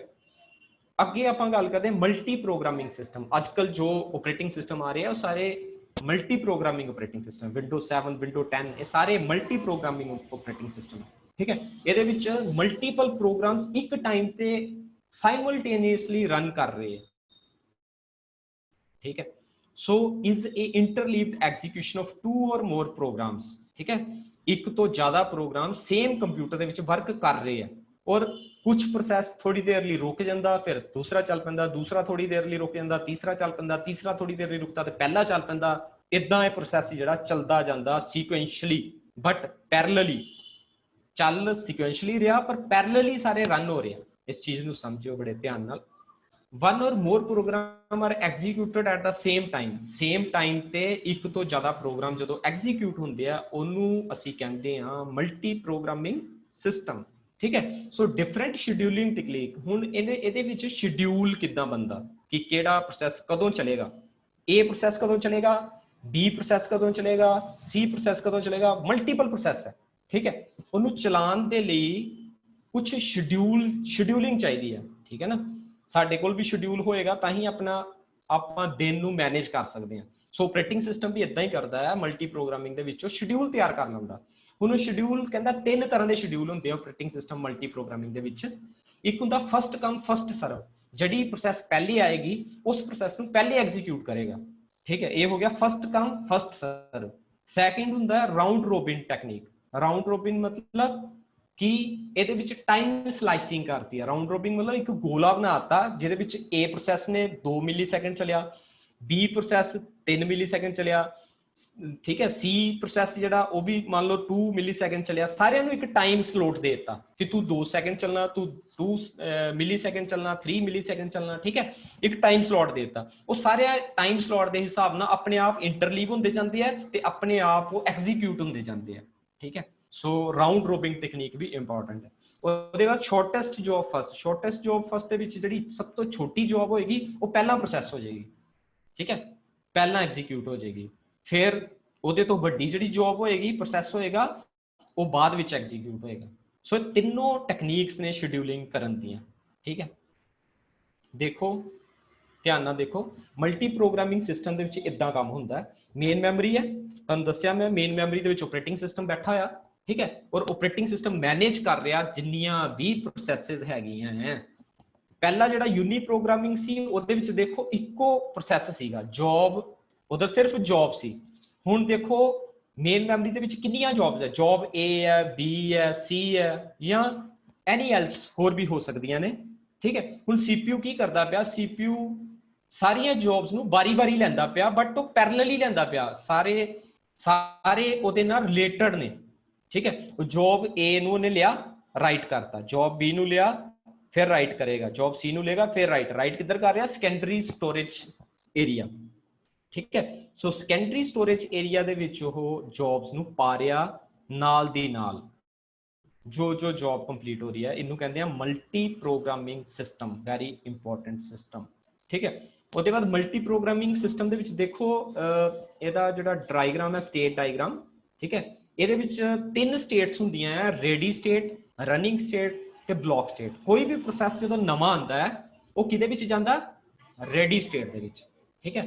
ਰੈਡੀ ਸਟੇਟ ਦੇ ਵਿੱਚ ਉਹ ਪ੍ਰੋਸੈਸ ਨੇ ਕੀ ਕਰਨਾ, ਉਹਨੇ ਐਗਜ਼ੀਕਿਊਟ ਹੋਣਾ ਸ਼ੁਰੂ ਹੋਣਾ। ਦੇਖੋ ਉਹ ਐਰੋ ਦੱਸਦਾ ਪਿਆ, ਉਹ ਐਗਜ਼ੀਕਿਊਟ ਹੋ ਰਿਹਾ, ਰਨਿੰਗ ਹੋ ਰਿਹਾ, ਉਹ ਰਨਿੰਗ ਵੱਲ ਜਾਂਦਾ ਪਿਆ। ਜਦੋਂ ਰਨਿੰਗ ਕੰਪਲੀਟ ਹੋ ਗਈ, ਠੀਕ ਹੈ, ਰਨਿੰਗ ਪੂਰੀ ਹੋ ਗਈ, ਤੁਹਾਡਾ ਜਿਹੜਾ ਪ੍ਰੋਸੈਸ ਸੀਗਾ ਕੰਪਲੀਟ ਹੋ ਗਿਆ, ਤੁਸੀਂ ਉਹਨੂੰ ਡਿਸਪਲੇ ਕਰ ਲਿਆ, ਉਹਨੂੰ ਤੁਸੀਂ ਮੋਨੀਟਰ ਤੇ ਦੇਖ ਲਿਆ, ਮਤਲਬ ਉਹ ਤੁਹਾਡੀ ਜੌਬ ਪ੍ਰੋਸੈਸ ਹੋ ਗਈ, ਕੰਪਲੀਟ ਹੋ ਗਈ। That means the task you take in ready state, execute it from running state, and that job is processing completed state, ठीक है। हुण मान लो कुछ देर दे लई उस प्रोसैस नूं अगर रोकना तुसी ते ਉਹ ਜਿਹੜੀ ਸਟੇਟ ਹੈ ਉਹ ਵੇਟਿੰਗ ਸਟੇਟ ਚ ਆ ਜਾਏਗੀ। ਵੇਟਿੰਗ ਸਟੇਟ ਤੇ ਬਲੌਕ ਸਟੇਟ ਇਹਦੇ ਵਿੱਚ ਇਕੱਠੀ ਹੁੰਦੀ ਹੈ, ਜਿਹਨੂੰ ਕਹਿੰਦੇ ਆ ਬਲੌਕ ਸਟੇਟ, ਠੀਕ ਹੈ। ਕੁਝ ਦੇਰ ਦੇ ਲਈ ਉਹ ਵੇਟਿੰਗ ਸਟੇਟ ਦੇ ਵਿੱਚ ਆ ਜਾਏਗੀ, ਇਨਪੁਟ ਆਊਟਪੁੱਟ ਸਟੇਜ ਦੇ ਵਿੱਚ। ਜੇਕਰ ਉਸ ਪ੍ਰੋਸੈਸ ਨੂੰ, ਪ੍ਰੋਸੈਸ ਲੰਬਾ ਹੈ ਤੇ ਉਹਨੂੰ ਅਸੀਂ ਕੁਝ ਦੇਰ ਦੇ ਲਈ ਰੋਕਣਾ, ਠੀਕ ਹੈ, ਜਾਂ ਉਸ ਪ੍ਰੋਸੈਸ ਨੂੰ ਅਸੀਂ ਕੰਪਲੀਟਲੀ ਕਮਿਟਡ ਸਟੇਟ ਦੇ ਵਿੱਚ ਲਾਏ ਨਾ, ਮਤਲਬ ਕੰਪਲੀਟ ਕਰ ਦੇਣਾ ਉਹਨੂੰ, ਜਾਂ ਫੇਲ ਹੋ ਗਈ ਮੰਨ ਲਓ ਟਾਸਕ, ਜਾਂ ਫਿਰ ਉਹ ਟਾਸਕ ਨੂੰ ਅਸੀਂ ਰੋਕ ਦੇਣਾ, ਨਹੀਂ ਚਲਾਣਾ ਅੱਗੇ, ਤਾਂ ਉਹਨੂੰ ਅਸੀਂ ਬਲੌਕ ਵੀ ਕਰ ਸਕਦੇ ਹਾਂ, ਠੀਕ ਹੈ। ਫਿਰ ਉਹ ਇੱਥੇ ਹੀ ਖਤਮ ਹੋ ਜਾਏਗੀ ਬਲੌਕ ਸਟੇਟ ਦੇ ਵਿੱਚ। ਜੇਕਰ ਉਸ ਸਟੇਟ, ਉਸ ਪ੍ਰੋਸੈਸ ਨੂੰ ਦੁਬਾਰਾ ਚਲਾਣਾ ਹੈ ਤੇ ਫਿਰ ਕੀ ਕਰਨਾ, ਦੁਬਾਰਾ ਨੂੰ ਰੈਡੀ ਸਟੇਟ ਦੇ ਵਿੱਚ ਦੁਬਾਰਾ ਭੇਜ ਦੇਣਾ, ਇਨਪੁਟ ਆਊਟਪੁੱਟ ਕੰਪਲੀਟ ਹੋ ਕੇ ਫਿਰ ਤੋਂ ਰਨ ਹੋਏਗੀ। ਇਹ ਪ੍ਰੋਸੈਸ ਚੱਲਦਾ ਜਾਏਗਾ ਤੁਹਾਡਾ ਜਦੋਂ ਤੱਕ ਉਹ ਪੂਰੇ ਪ੍ਰੋਸੈਸ ਕੰਪਲੀਟ ਨਹੀਂ ਹੋ ਜਾਂਦੇ ਤੁਹਾਡੇ ਕੰਪਿਊਟਰ ਸਿਸਟਮ ਦੇ। ਸੋ ਵੈਰੀ ਇੰਪੋਰਟੈਂਟ ਹੈ, ਇਹਨੂੰ ਤੁਸੀਂ ਧਿਆਨ ਨਾਲ ਸਮਝਿਓ। ਉਹਦੇ ਬਾਅਦ ਮਲਟੀ ਟਾਸਕਿੰਗ ਸਿਸਟਮ। ਹੁਣ ਗੱਲ ਕਰਦੇ ਹਾਂ ਮਲਟੀ ਟਾਸਕਿੰਗ। ਉਹ ਪ੍ਰੋਸੈਸ ਦਾ ਕੰਮ ਹੋ ਰਿਹਾ ਸੀ, ਮਲਟੀ ਟਾਸਕਿੰਗ ਮਤਲਬ ਡਿਫਰੈਂਟ ਸੌਫਟਵੇਅਰ ਤੁਸੀਂ ਚਲਾ ਰਹੇ ਹੋ ਆਪਣੇ ਕੰਪਿਊਟਰ ਦੇ ਵਿੱਚ, ਠੀਕ ਹੈ। ਤੁਸੀਂ ਇੱਕ ਪਾਸੇ ਮੋਜ਼ੀਲਾ ਚਲਾ ਰਹੇ ਹੋ, ਵੈਬ ਬਰਾਊਜ਼ਿੰਗ ਕਰ ਰਹੇ ਹੋ, ਦੂਸਰੇ ਪਾਸੇ ਤੁਸੀਂ ਕੁਛ ਡਾਟਾ ਹੈ ਤੁਹਾਡਾ ਸੀਡੀ ਦੇ ਵਿੱਚ ਜਿਹਨੂੰ ਤੁਸੀਂ ਕਾਪੀ ਕਰ ਰਹੇ ਹੋ, ਠੀਕ ਹੈ। ਇੱਕ ਪਾਸੇ ਤੁਸੀਂ ਚੈਟਿੰਗ ਕਰ ਰਹੇ ਹੋ, ਮੰਨ ਲਓ ਫੇਸਬੁੱਕ ਤੇ ਚੈਟਿੰਗ ਕਰ ਰਹੇ ਹੋ, ਤੁਸੀਂ ਟਾਈਪ ਕਰ ਰਹੇ ਹੋ ਮੈਸੇਜ, ठीक है। सो तुसी 3 टास्क इको टाइम ते कर रहे हो, ठीक है। इस तरह के काम होने नूं असीं कहंदे हां मल्टी टास्किंग सिस्टम। सो ऑपरेटिंग सिस्टम अजकल जिहड़े आ रहे ने वो मल्टी टास्किंग ऑपरेटिंग सिस्टम ने। मैं फिर दोबारा थोड़ा जिहा दसदा तुहानूं कि जिहड़ा डॉस है, डिस्क ऑपरेटिंग सिस्टम, वो सिंगल यूजर ऑपरेटिंग सिस्टम है और सिंगल टास्किंग ऑपरेटिंग सिस्टम है। जिहड़ा डॉस है, डिस्क ऑपरेटिंग सिस्टम, और ਜਿਹੜੇ ਹੁਣ ਵਿੰਡੋ ਹੈ, ਵਿੰਡੋ 7 ਹੈ, ਵਿੰਡੋ 10 ਹੈ, ਇਹ ਸਾਰੇ ਜਿਹੜੇ ਹੈਗੇ ਆ ਮਲਟੀ ਟਾਸਕਿੰਗ ਆਪਰੇਟਿੰਗ ਸਿਸਟਮ ਹੈ ਔਰ ਮਲਟੀ ਯੂਜ਼ਰ ਆਪਰੇਟਿੰਗ ਸਿਸਟਮ ਹੈ। ਡੌਸ ਸਿੰਗਲ ਯੂਜ਼ਰ ਹੈ, ਮਤਲਬ ਉਹਦੇ ਤੇ ਇੱਕੋ ਯੂਜ਼ਰ ਅਕਾਊਂਟ ਬਣਾ ਸਕਦਾ, ਮਤਲਬ ਇੱਕੋ ਯੂਜ਼ਰ ਚੱਲਦਾ ਉਹਦੇ ਅੰਦਰ। ਤੇ ਜਿਹੜਾ ਵਿੰਡੋ ਹੈ ਉਹ ਮਲਟੀ ਯੂਜ਼ਰ ਆਪਰੇਟਿੰਗ ਸਿਸਟਮ ਹੈ। ਮਲਟੀ ਯੂਜ਼ਰ ਦਾ ਮਤਲਬ ਕਿ ਉਹਦੇ ਵਿੱਚ ਅਸੀਂ ਡਿਫਰੈਂਟ ਅਕਾਊਂਟ ਬਣਾ ਸਕਦੇ ਹਾਂ। ਇੱਕ ਸਟੂਡੈਂਟ ਦਾ ਬਣਾ ਦਿੰਦੇ ਹੋ ਤੁਸੀਂ, ਇੱਕ ਟੀਚਰ ਦਾ ਹੀ ਅਕਾਊਂਟ ਬਣਾ ਦਿੰਦੇ ਆ, ਇੱਕ ਤੁਸੀਂ ਹੋਰ ਵੀ ਬਣਾ ਸਕਦੇ ਹੋ, ਕਿੰਨੇ ਵੀ ਬਣਾ ਸਕਦੇ ਹੋ ਤੁਸੀਂ ਅਕਾਊਂਟ। ਇਹਦਾ ਮਤਲਬ ਉਹ ਕੀ ਹੋ ਗਏ, ਮਲਟੀ ਯੂਜ਼ਰ ਆਪਰੇਟਿੰਗ ਸਿਸਟਮ। और मल्टी टास्किंग मतलब ਉਹਦੇ ਵਿੱਚ डिफरेंट टास्क ਜਿਹੜੇ ਹੋ ਰਹੇ ਆ ਇੱਕੋ टाइम ਤੇ ਹੋ ਰਹੇ ਆ, ठीक है। So it is the system capability to concurrently work on more than one task. Same as multi-programming. Multitasking is referred in context to single user.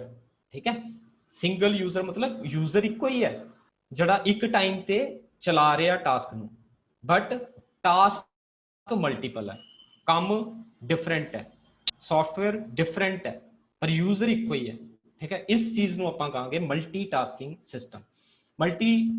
ਅੱਗੇ ਮਲਟੀ ਪ੍ਰੋਸੈਸਿੰਗ ਸਿਸਟਮ। ਹੁਣ ਮਲਟੀ ਪ੍ਰੋਸੈਸਿੰਗ ਦੇ ਵਿੱਚ ਕੀ ਹੁੰਦਾ ਕਿ ਟਾਸਕ ਤੇ ਹੈਗੇ ਆ different, ਪਰ CPU ਜਿਹੜਾ ਪ੍ਰੋਸੈਸਰ ਹੈ, ਪ੍ਰੋਸੈਸਰ ਜ਼ਿਆਦਾ ਹੁੰਦੇ ਆ, ਇੱਕ ਤੋਂ ਜ਼ਿਆਦਾ ਪ੍ਰੋਸੈਸਰ ਹੁੰਦੇ ਆ, ਇੱਕ ਤੋਂ ਜ਼ਿਆਦਾ CPU ਜਦੋਂ ਹੁੰਦੇ ਆ ਉਹਨੂੰ ਕਹਿੰਦੇ ਆ multi processing. That is a ਸਭ ਤੋਂ ਫਾਸਟੈਸਟ ਆਪਰੇਟਿੰਗ ਸਿਸਟਮ। ਠੀਕ ਹੈ, ਜਿਹਦੇ ਵਿੱਚ ਮਲਟੀ ਪ੍ਰੋਸੈਸਿੰਗ ਸਿਸਟਮ ਹੁੰਦਾ, ਜਿਹਦੇ ਵਿੱਚ ਡਿਫਰੈਂਟ ਪ੍ਰੋਸੈਸਰ ਜਿਹੜੇ ਆ ਕਿਸੇ ਇੱਕ ਟਾਸਕ ਨੂੰ ਜਾਂ ਡਿਫਰੈਂਟ ਟਾਸਕ ਨੂੰ ਓਬਟੇਨ ਕਰਦੇ ਆ। ਠੀਕ ਹੈ, ਉਹਨੂੰ operate ਕਰਦੇ ਆ। Multi processing system is integrated system, 2 or more CPUs present simultaneously execute several programs। ਠੀਕ ਹੈ, several program ਨੂੰ ਇਕੱਠੇ ਜਿਹੜੇ ਆ ਪ੍ਰੋਸੈਸ ਕਰਦੇ ਆ। ਠੀਕ ਹੈ, ਇਹ ਇਦਾਂ ਦੀ ਡਾਇਗਰਾਮ ਹੈ ਦੀ input output unit, CPU, processor, input output units. ਅੱਗੇ ਦੇਖੋ ਇਹਦੇ ਵਿੱਚ ਦੋ ਤਰ੍ਹਾਂ ਦੇ ਹੁੰਦੇ ਆ, ਇੱਕ ਟਾਈਟਲੀ ਕਪਲਡ ਸਿਸਟਮ ਹੈ, ਇੱਕ ਲੂਜ਼ਲੀ ਕਪਲਡ ਸਿਸਟਮ ਹੈ। ਠੀਕ ਹੈ, ਦੇਖੋ ਇਹਦੇ CPU 1 ਹੈ, CPU 2 ਹੈ, ਇਦਾਂ ਹੀ CPU 3 ਹੋ ਸਕਦਾ, 4 ਹੋ ਸਕਦਾ, 5 ਹੋ ਸਕਦਾ। ਮੈਮੋਰੀ, ਮੇਨ ਮੈਮੋਰੀ ਇੱਕੋ ਹੀ ਹੈ, ਆਪਰੇਟਿੰਗ ਸਿਸਟਮ ਵੀ ਇੱਕੋ ਹੀ ਹੈ, ਪਰ ਇਹਦੇ ਵਿੱਚ ਮਲਟੀਪਲ CPU ਆ ਗਏ। ਹੁਣ ਜਿਹੜਾ ਕੰਮ ਮੰਨ ਲਓ 2 ਮਿੰਟ 'ਚ ਹੋਣਾ ਸੀ, ਉਹ ਕੰਮ ਸਾਡਾ ਅੱਧੇ ਮਿੰਟ 'ਚ ਹੋ ਜਾਣਾ। ਠੀਕ ਹੈ, ਉਹ ਟਾਸਕ ਤੇ ਡਿਪੈਂਡ ਕਰਦਾ ਕਿੰਨੀਆਂ ਟਾਸਕ ਹੈ, ਸੋ ਇਹ ਇਦਾਂ ਮੈਨੇਜ ਕਰਦਾ। ਉਹਦੇ ਬਾਅਦ ਬੜਾ important operating system time sharing system. Time sharing system ਜਿਹੜਾ ਹੈ ਇਹਦੇ ਵਿੱਚ ਟਾਈਮ ਸ਼ੇਅਰ ਕੀਤਾ ਹੁੰਦਾ। ਠੀਕ ਹੈ, ਕਿ ਮੰਨ ਲਓ ਤੂੰ 2 ਮਿਲੀ ਸੈਕਿੰਡ ਦੇ ਲਈ ਤੇਰੇ ਸਿਸਟਮ ਨੇ ਕੰਮ ਕਰਨਾ। ਠੀਕ ਹੈ, 2 ਸੈਕਿੰਡ ਦੇ ਲਈ ਅਗਲੇ ਸਿਸਟਮ ਨੇ ਕੰਮ ਕਰਨਾ। ਮਤਲਬ ਇੱਕ ਜਿੱਦਾਂ ਸਰਵਰ ਕਲਾਇੰਟ ਦੇ ਵਿੱਚ ਇੱਕ ਮੈਨੇਜਮੈਂਟ ਕਰਦੇ ਆ, ਉਦਾਂ ਹੀ ਇਹ ਟਾਈਮ ਨੂੰ ਸ਼ੇਅਰ ਕਰਦਾ ਸਿਸਟਮ। ਠੀਕ ਹੈ, ਇਦਾਂ ਦਾ ਆਪਰੇਟਿੰਗ ਸਿਸਟਮ ਹੈ ਜਿੱਦਾਂ ਇਹਦੇ ਅੰਦਰ ਜਿੰਨੇ ਵੀ ਕਲਾਇੰਟਸ ਹੁੰਦੇ ਆ ਉਹਨਾਂ ਸਾਰਿਆਂ ਨੂੰ ਇਹ ਡਿਵਾਈਡ ਕਰ ਦਿੰਦਾ ਉਹਨਾਂ ਦੇ ਟਾਈਮ ਦੇ ਹਿਸਾਬ ਨਾਲ। ਠੀਕ ਹੈ, so is the mechanism to provide simultaneously interactive use of computer system. There are many terminals connected to the same computer. ਇੱਕੋ ਕੰਪਿਊਟਰ ਦੇ ਨਾਲ ਕਈ ਟਰਮੀਨਲ ਜਿਹੜੇ ਕਨੈਕਟਡ ਹੁੰਦੇ ਆ, ਬਟ ਉਹ ਕਨੈਕਟ ਤੇ ਹੁੰਦੇ ਆ ਪਰ ਐਗਜ਼ੀਕਿਊਟ ਉਹ ਟਾਈਮਲੀ ਕਰਦੇ ਆ। ਠੀਕ ਹੈ, ਕੁਝ ਟਾਈਮ ਦੇ ਲਈ A ਕੰਪਿਊਟਰ, ਕੁਝ ਟਾਈਮ ਦੇ ਲਈ B ਕੰਪਿਊਟਰ, ਕੁਝ ਟਾਈਮ ਦੇ ਲਈ C ਕੰਪਿਊਟਰ। ਠੀਕ ਹੈ, ਸੋ ਇਹ ਜ਼ਿਆਦਾਤਰ ਕਿੱਧਰ ਹੋਏਗਾ, ਡਿਸਟ੍ਰੀਬਿਊਟਰ ਆਪਰੇਟਿੰਗ ਸਿਸਟਮ ਦੇ ਵਿੱਚ ਯੂਜ਼ ਹੋਏਗਾ ਜਾਂ ਨੈਟਵਰਕ ਆਪਰੇਟਿੰਗ ਸਿਸਟਮ ਦੇ ਵਿੱਚ ਜ਼ਿਆਦਾ ਯੂਜ਼ ਹੋਏਗਾ। ਇਹਦੇ ਵਿੱਚ ਵੀ ਦੇਖੋ ਕਨਸੈਪਟ ਟਾਈਮ ਸਲਾਈਸਿੰਗ ਦਾ ਹੁੰਦਾ ਪਿਆ ਕਿ ਟਾਈਮ ਸਲਾਈਸਿੰਗ ਇਹਦੇ ਵਿੱਚ ਹੁੰਦੀ ਹੈ, ਟਾਈਮ ਮੈਨੇਜਮੈਂਟ ਕਰਨੀ ਪੈਂਦੀ ਹੈ। ਠੀਕ ਹੈ, ਟਾਈਮ ਸ਼ੇਅਰਿੰਗ ਦੇ ਵਿੱਚ ਦੇਖੋ ਨਿਊ ਜੋਬ ਆ ਰਹੀ ਹੈ ਰੈਡੀ ਸਟੇਟ ਦੇ ਵਿੱਚ, ਫਿਰ ਉਹ ਐਲੋਕੇਟ ਹੋ ਰਹੀ ਹੈ, ਐਗਜ਼ੀਕਿਊਟ ਹੋ ਰਹੀ ਹੈ, ਰਨਿੰਗ ਸਟੇਟ ਦੇ ਵਿੱਚ ਜਾਂ ਤਾਂ ਉਹ ਕੰਪਲੀਟ ਹੋ ਰਹੀ ਹੈ ਜਾਂ ਫਿਰ ਉਹਦਾ ਜੇ ਟਾਈਮ ਹੋ ਗਿਆ ਫਿਰ ਉਹ ਦੂਸਰਾ ਪ੍ਰੋਸੈਸ ਲੈਂਦੀ ਪਈ ਹੈ, ਦੂਸਰਾ ਸਿਸਟਮ ਲੈਂਦੀ ਪਈ ਹੈ, ਫਿਰ ਉਹਦਾ ਪ੍ਰੋਸੈਸ ਕੰਪਲੀਟ ਕਰਦੀ ਪਈ ਹੈ। ਉਦਾਂ ਹੀ 3rd 4th 5th ਜਿੰਨੇ ਵੀ ਟਾਸਕ ਹੋਣਗੇ, ਜਿੰਨੇ ਵੀ ਕੰਪਿਊਟਰ ਹੋਣਗੇ, ਉਹਨਾਂ ਸਾਰਿਆਂ ਨੂੰ ਇੱਕ ਇੱਕ ਕਰਕੇ ਐਗਜ਼ੀਕਿਊਟ ਕਰਦੀ ਪਈ ਹੈ। ਔਰ ਉਦੋਂ ਤੱਕ ਉਹ ਕੰਪਲੀਟ ਨਹੀਂ ਹੁੰਦੇ ਪਏ ਜਦੋਂ ਤੱਕ ਉਹਦੇ ਜਿੰਨੇ ਵੀ ਕਲਾਇੰਟਸ ਹੈ ਸੈਟੀਸਫਾਈਡ ਨਹੀਂ ਹੋਗੇ, ਜਿੰਨੇ ਵੀ ਪ੍ਰੋਸੈਸ ਉਹਦੇ ਕੰਪਲੀਟ ਨਹੀਂ ਹੋਗੇ, ਉਦੋਂ ਤੱਕ ਉਹ ਚੱਲਦੇ ਰਹਿਣਗੇ। ਅਗਰ ਕਿਸੇ ਪ੍ਰੋਸੈਸ ਨੂੰ ਬਿਲਕੁਲ ਰੋਕਣਾ ਤੁਸੀਂ ਤੇ ਫਿਰ ਬਲੌਕ ਕਰ ਦੇਣਾ, ਜੇਕਰ ਰੋਕ ਕੇ ਦੁਬਾਰਾ ਚਲਾਣਾ ਤੇ ਫਿਰ ਤੋਂ ਦੁਬਾਰਾ ਬਲੌਕ ਸਟੇਟ ਤੋਂ ਰੈਡੀ ਸਟੇਟ ਦੇ ਵਿੱਚ ਚਲੇਗਾ। ਸੋ ਇਹ ਪ੍ਰੋਸੈਸ ਟਾਈਮ ਸ਼ੇਅਰਿੰਗ ਸਿਸਟਮ ਦਾ ਹੈ। ਉਹਦੇ ਬਾਅਦ ਲਾਸਟ ਅੱਜ ਗੱਲ ਕਰਦੇ ਹਾਂ ਅਸੀਂ ਆਨਲਾਈਨ ਆਪਰੇਟਿੰਗ ਸਿਸਟਮ ਦੀ। ਆਨਲਾਈਨ ਆਪਰੇਟਿੰਗ ਸਿਸਟਮ ਬਹੁਤ ਹੀ ਇੰਪੋਰਟੈਂਟ ਆਪਰੇਟਿੰਗ ਸਿਸਟਮ ਹੈ ਅੱਜ ਕੱਲ ਦੇ ਟਾਈਮ ਦੇ ਨਾਲ। ਠੀਕ ਹੈ, ਆਨਲਾਈਨ ਆਪਰੇਟਿੰਗ ਸਿਸਟਮ ਕਾਫੀ ਵਿੰਡੋਜ਼ ਦੇ ਵਿੱਚ ਆ ਰਿਹਾ। ਠੀਕ ਹੈ, ਆਨਲਾਈਨ ਆਪਰੇਟਿੰਗ ਸਿਸਟਮ ਜਿਹੜਾ ਹੈ ਉਹ ਜਿੰਨੀਆਂ ਵੀ ਆਨਲਾਈਨ ਸਾਨੂੰ ਚਾਹੀਦੀਆਂ ਨੇ ਡਿਵਾਈਸਿਸ ਜਿਹੜੀਆਂ ਸਾਰੇ ਇਕੱਠੇ ਇੱਕੋ ਸਰਵਰ ਤੋਂ ਇਨਫੋਰਮੇਸ਼ਨ ਲੈਣਾ ਚਾਹੁੰਦੇ ਆ। ਠੀਕ ਹੈ, ਜਿਵੇਂ ਕਿ 에ਅਰਲਾਈਨ ਰਿਜ਼ਰਵੇਸ਼ਨ, ਰੇਲਵੇ ਰਿਜ਼ਰਵੇਸ਼ਨ ਜਾਂ ਬੈਂਕਿੰਗ ਹੋ ਗਿਆ। ਇਹਦੇ ਵਿੱਚ ਕੀ ਹੁੰਦਾ, ਜਾਂ ਤਾਂ ਟਾਸਕ ਕੰਪਲੀਟਲੀ ਜਿਹੜੀ ਸਾਨੂੰ ਮਿਲੇਗੀ ਜਾਂ ਫਿਰ ਉਹ ਟਾਸਕ ਜਿਹੜੀ ਹੈ ਉਹ ਬਿਲਕੁਲ ਸਾਨੂੰ ਨਹੀਂ ਮਿਲੇਗੀ। ਠੀਕ ਹੈ, ਜਿੱਦਾਂ ਕਿ 에ਅਰਲਾਈਨ ਰਿਜ਼ਰਵੇਸ਼ਨ ਹੈ, ਮੰਨ ਲਓ ਅਸੀਂ ਰਿਜ਼ਰਵੇਸ਼ਨ ਕਰ ਰਹੇ ਹਾਂ ਇੱਕ ਜਗ੍ਹਾ ਤੋਂ, ਜਾਂ ਤੇ ਸਾਡੀ ਟਿਕਟ ਬੁੱਕ ਹੋਏਗੀ, ਠੀਕ ਹੈ, ਜਾਂ ਤੇ ਫਿਰ ਉਹ ਟਿਕਟ ਜਿਹੜੀ ਹੈ ਬੁੱਕ ਨਹੀਂ ਹੋਏਗੀ। ਠੀਕ ਹੈ, ਇਹ ਨਹੀਂ ਹੋ ਸਕਦਾ ਕਿ ਸਾਡੇ ਪੈਸੇ ਪੇ ਹੋ ਗਿਆ ਤੇ ਸਾਡੀ ਟਿਕਟ ਨਾ ਹੋਏ। ਠੀਕ ਹੈ, ਜੇਕਰ ਇਹਦਾ ਗਲਤੀ ਨਾਲ ਹੋ ਗਿਆ ਤੇ ਪੈਸੇ ਰਿਟਰਨ ਹੋ ਜਾਣਗੇ, ਬਟ ਉਸੇ ਟਾਈਮ ਤੇ ਉਸ ਸਰਵਰ ਨੂੰ ਪਤਾ ਹੋਣਾ ਚਾਹੀਦਾ ਕਿ ਸਾਡੀਆਂ ਟਿਕਟਸ ਕੰਪਲੀਟ ਹੋ ਗਈਆਂ ਜਾਂ ਸਾਡੇ ਕੋਲ 10 ਟਿਕਟ ਵੇਕੈਂਟ ਹੈ। ਠੀਕ ਹੈ, ਸੋ ਇਹ ਪਾਲਿਸੀ ਦੇ ਵਿੱਚ ਇਸ ਆਨਲਾਈਨ ਆਪਰੇਟਿੰਗ ਸਿਸਟਮ ਦੇ ਵਿੱਚ ਸਾਰੇ ਕਲਾਇੰਟਸ ਜਿਹੜੇ ਆ ਇੱਕ ਸਰਵਰ ਦੇ ਨਾਲ ਕਨੈਕਟਡ ਹੁੰਦੇ ਆ, ਔਰ ਜੋ ਡਾਟਾ ਚੇਂਜ ਹੁੰਦਾ ਹੈ ਉਹ ਸਾਰਾ ਸਰਵਰ ਤੇ ਹੁੰਦਾ, ਨਾ ਕਿ ਕਲਾਇੰਟਸ ਤੇ। ਕਲਾਇੰਟ ਜਦੋਂ ਰਿਕੁਐਸਟ ਕਰਦਾ ਤਾਂ ਉਹ ਸਰਵਰ ਤੇ ਰਿਕੁਐਸਟ ਕਰਦਾ ਹੋਇਆ ਉਧਰ ਹੀ ਇੰਟਰਵੈਂਸ਼ਨ ਕਰਦਾ, ਠੀਕ ਹੈ, ਉਹਦੇ ਵਿੱਚ ਹੀ ਮੋਡੀਫਿਕੇਸ਼ਨ ਹੁੰਦੀ ਹੈ, ਤੇ ਮੋਡੀਫਿਕੇਸ਼ਨ ਜੇ ਸਰਵਰ ਤੇ ਹੋਏਗੀ ਫਿਰ ਹੀ ਉਹ ਕਲਾਇੰਟ ਤੇ ਡਿਸਪਲੇ ਹੋਏਗੀ, ਅਦਰਵਾਈਜ਼ ਉਹ ਡਿਸਪਲੇ ਨਹੀਂ ਹੋਏਗੀ। ਸੋ ਇਸ ਕਰਕੇ ਇਹਨੂੰ ਆਨਲਾਈਨ ਆਪਰੇਟਿੰਗ ਸਿਸਟਮ ਕਹਿੰਦੇ ਆ। ਇਹ ਆਈਡਲ ਸਟੇਟ 'ਚ ਬਿਲਕੁਲ ਨਹੀਂ ਰਹਿੰਦਾ, ਠੀਕ ਹੈ। ਔਰ reservation banking on the some of the examples, ਜਾਂ ਅਸੀਂ ਕਹਿ ਲਈਏ ਏਟੀਐਮ ਦੇ ਵਿੱਚ ਵੀ ਇਹ ਆਨਲਾਈਨ ਆਪਰੇਟਿੰਗ ਸਿਸਟਮ ਯੂਜ਼ ਹੁੰਦੇ ਆ। ਜਦੋਂ ਤੁਸੀਂ ਕੈਸ਼ ਵਿਦਡਰਾ ਕਰਾਉਂਦੇ ਹੋ, ਠੀਕ ਹੈ, ਤਾਂ ਤੁਹਾਡਾ ਅਕਾਊਂਟ ਨੂੰ ਇੱਕਦਮ ਜਦੋਂ ਤੁਹਾਡੇ ਪੈਸੇ ਨਿਕਲਣਗੇ, ਤੁਸੀਂ ਡਿਡਕਟ ਕਰਵਾ ਲਏ ਆਪਣੇ ਪੈਸੇ, ਵਿਦਡਰਾ ਕਰਵਾ ਲਏ ਹੈ, ਤਾਂ ਉਸੇ ਟਾਈਮ ਤੇ ਤੁਹਾਡੇ ਜਿਹੜਾ ਆਪਰੇਟਿੰਗ ਸਿਸਟਮ ਹੈ ਉਹ ਸਰਵਰ ਤੇ ਚੇਂਜ ਕਰ ਦੇਗਾ ਤੁਹਾਡਾ ਅਮਾਊਂਟ, ਠੀਕ ਹੈ। ਇਹ ਨਹੀਂ ਹੋ ਸਕਦਾ ਕਿ ਤੁਸੀਂ ਪੈਸੇ ਕਢਵਾ ਲਏ ਆਪਣੇ ਬਟ ਉਹ ਚੇਂਜ ਨਾ ਕਰੇ, ਫਿਰ ਤੁਹਾਡੇ ਖਾਤੇ 'ਚ ਉਹਨੇ ਦੇ ਉਹਨੇ ਪੈਸੇ ਆ ਜਾਣ, ਇੱਦਾਂ ਨਹੀਂ ਹੋ ਸਕਦਾ। ਜਾਂ ਤੁਸੀਂ ਆਪਣੇ ਪੈਸੇ ਕਢਵਾ ਲਏ ਹੈ, ਉਸੇ ਵੇਲੇ ਉਹਨੇ ਚੇਂਜ ਕਰਨਾ ਹੈ, ਠੀਕ ਹੈ। ਇਸ ਕਰਕੇ ਇਹਨੂੰ ਆਨਲਾਈਨ ਆਪਰੇਟਿੰਗ ਸਿਸਟਮ ਕਿਹਾ ਗਿਆ, ਠੀਕ ਹੈ ਜੀ। These operating system cannot be modified as it supports single application, ਇਸ ਕਰਕੇ ਸਿੰਗਲ ਐਪਲੀਕੇਸ਼ਨ ਤੇ ਕੰਮ ਕਰਦਾ, ਇਸ ਕਰਕੇ ਜਿਹੜੀ ਮੋਡੀਫਿਕੇਸ਼ਨ ਹੈ ਉਹ ਸਰਵਰ ਤੇ ਹੀ ਹੁੰਦੀ ਹੈ। ਇਹਦੇ ਬਾਅਦ ਲਾਸਟ ਇੱਕ ਸੀਗਾ real time operating system. Real time operating system ਜਿਹੜਾ ਉਹ ਜ਼ਿਆਦਾਤਰ ਯੂਜ਼ ਹੁੰਦਾ, ਜਿੱਦਾਂ ਆਪਾਂ ਗੱਲ ਕਰੀਏ ਮਿਜ਼ਾਈਲ ਜਦੋਂ ਛੱਡਦੇ ਆ ਸਾਇੰਟਿਸਟ ਵਗੈਰਾ, ਜਾਂ ਸੈਟੇਲਾਈਟਸ ਲਾਂਚਿੰਗ ਹੁੰਦੀ ਆ, ਠੀਕ ਹੈ, ਉਸ ਟਾਈਮ ਤੇ ਯੂਜ਼ ਹੁੰਦਾ ਹੈ real time operating system. Real time operating system ਦੇ ਵਿੱਚ ਪ੍ਰੋਸੈਸ ਜਿਹੜਾ ਕੰਪਲੀਟ ਹੋ ਕੇ ਹੀ ਐਗਜ਼ੀਕਿਊਸ਼ਨ ਹੁੰਦਾ ਹੈ। ਜੇਕਰ ਥੋੜਾ ਪ੍ਰੋਸੈਸ ਕੰਪਲੀਟ ਹੋਇਆ ਉਦੋਂ ਤੱਕ ਉਹ ਐਗਜ਼ੀਕਿਊਟ ਨਹੀਂ ਹੋਣਾ ਜਦੋਂ ਤੱਕ ਉਹ ਕੰਪਲੀਟਲੀ ਐਗਜ਼ੀਕਿਊਟ ਨਹੀਂ ਹੋਇਆ, ਠੀਕ ਹੈ। ਉਹ ਸਾਰਿਆਂ ਨਾਲੋਂ last real time operating system ਹੈ। ਉਹ ਦੋ ਤਰ੍ਹਾਂ ਦਾ ਹੁੰਦਾ, soft real time operating system ਤੇ hard real time operating system. So ਇਹ ਮੇਰਾ ਅੱਜ ਦਾ ਲੈਕਚਰ ਸੀਗਾ। ਕੋਈ ਵੀ ਕਿਸੇ ਨੂੰ ਡਾਊਟ ਹੋਏਗਾ ਤਾਂ ਇਹ ਕੰਟੈਕਟ ਕਰ ਸਕਦਾ ਮੇਰੇ ਨਾਲ, ਮੇਲ ਆਈਡੀ ਮੇਰੀ ਨੋਟ ਕਰ ਸਕਦਾ। ਕੋਈ ਵੀ ਕਿਸੇ ਦੀ ਪ੍ਰੋਬਲਮ ਹੈ ਤਾਂ ਪਲੀਜ਼ ਕੁਐਰੀ ਕਰ ਸਕਦਾ। Thank you to all of you.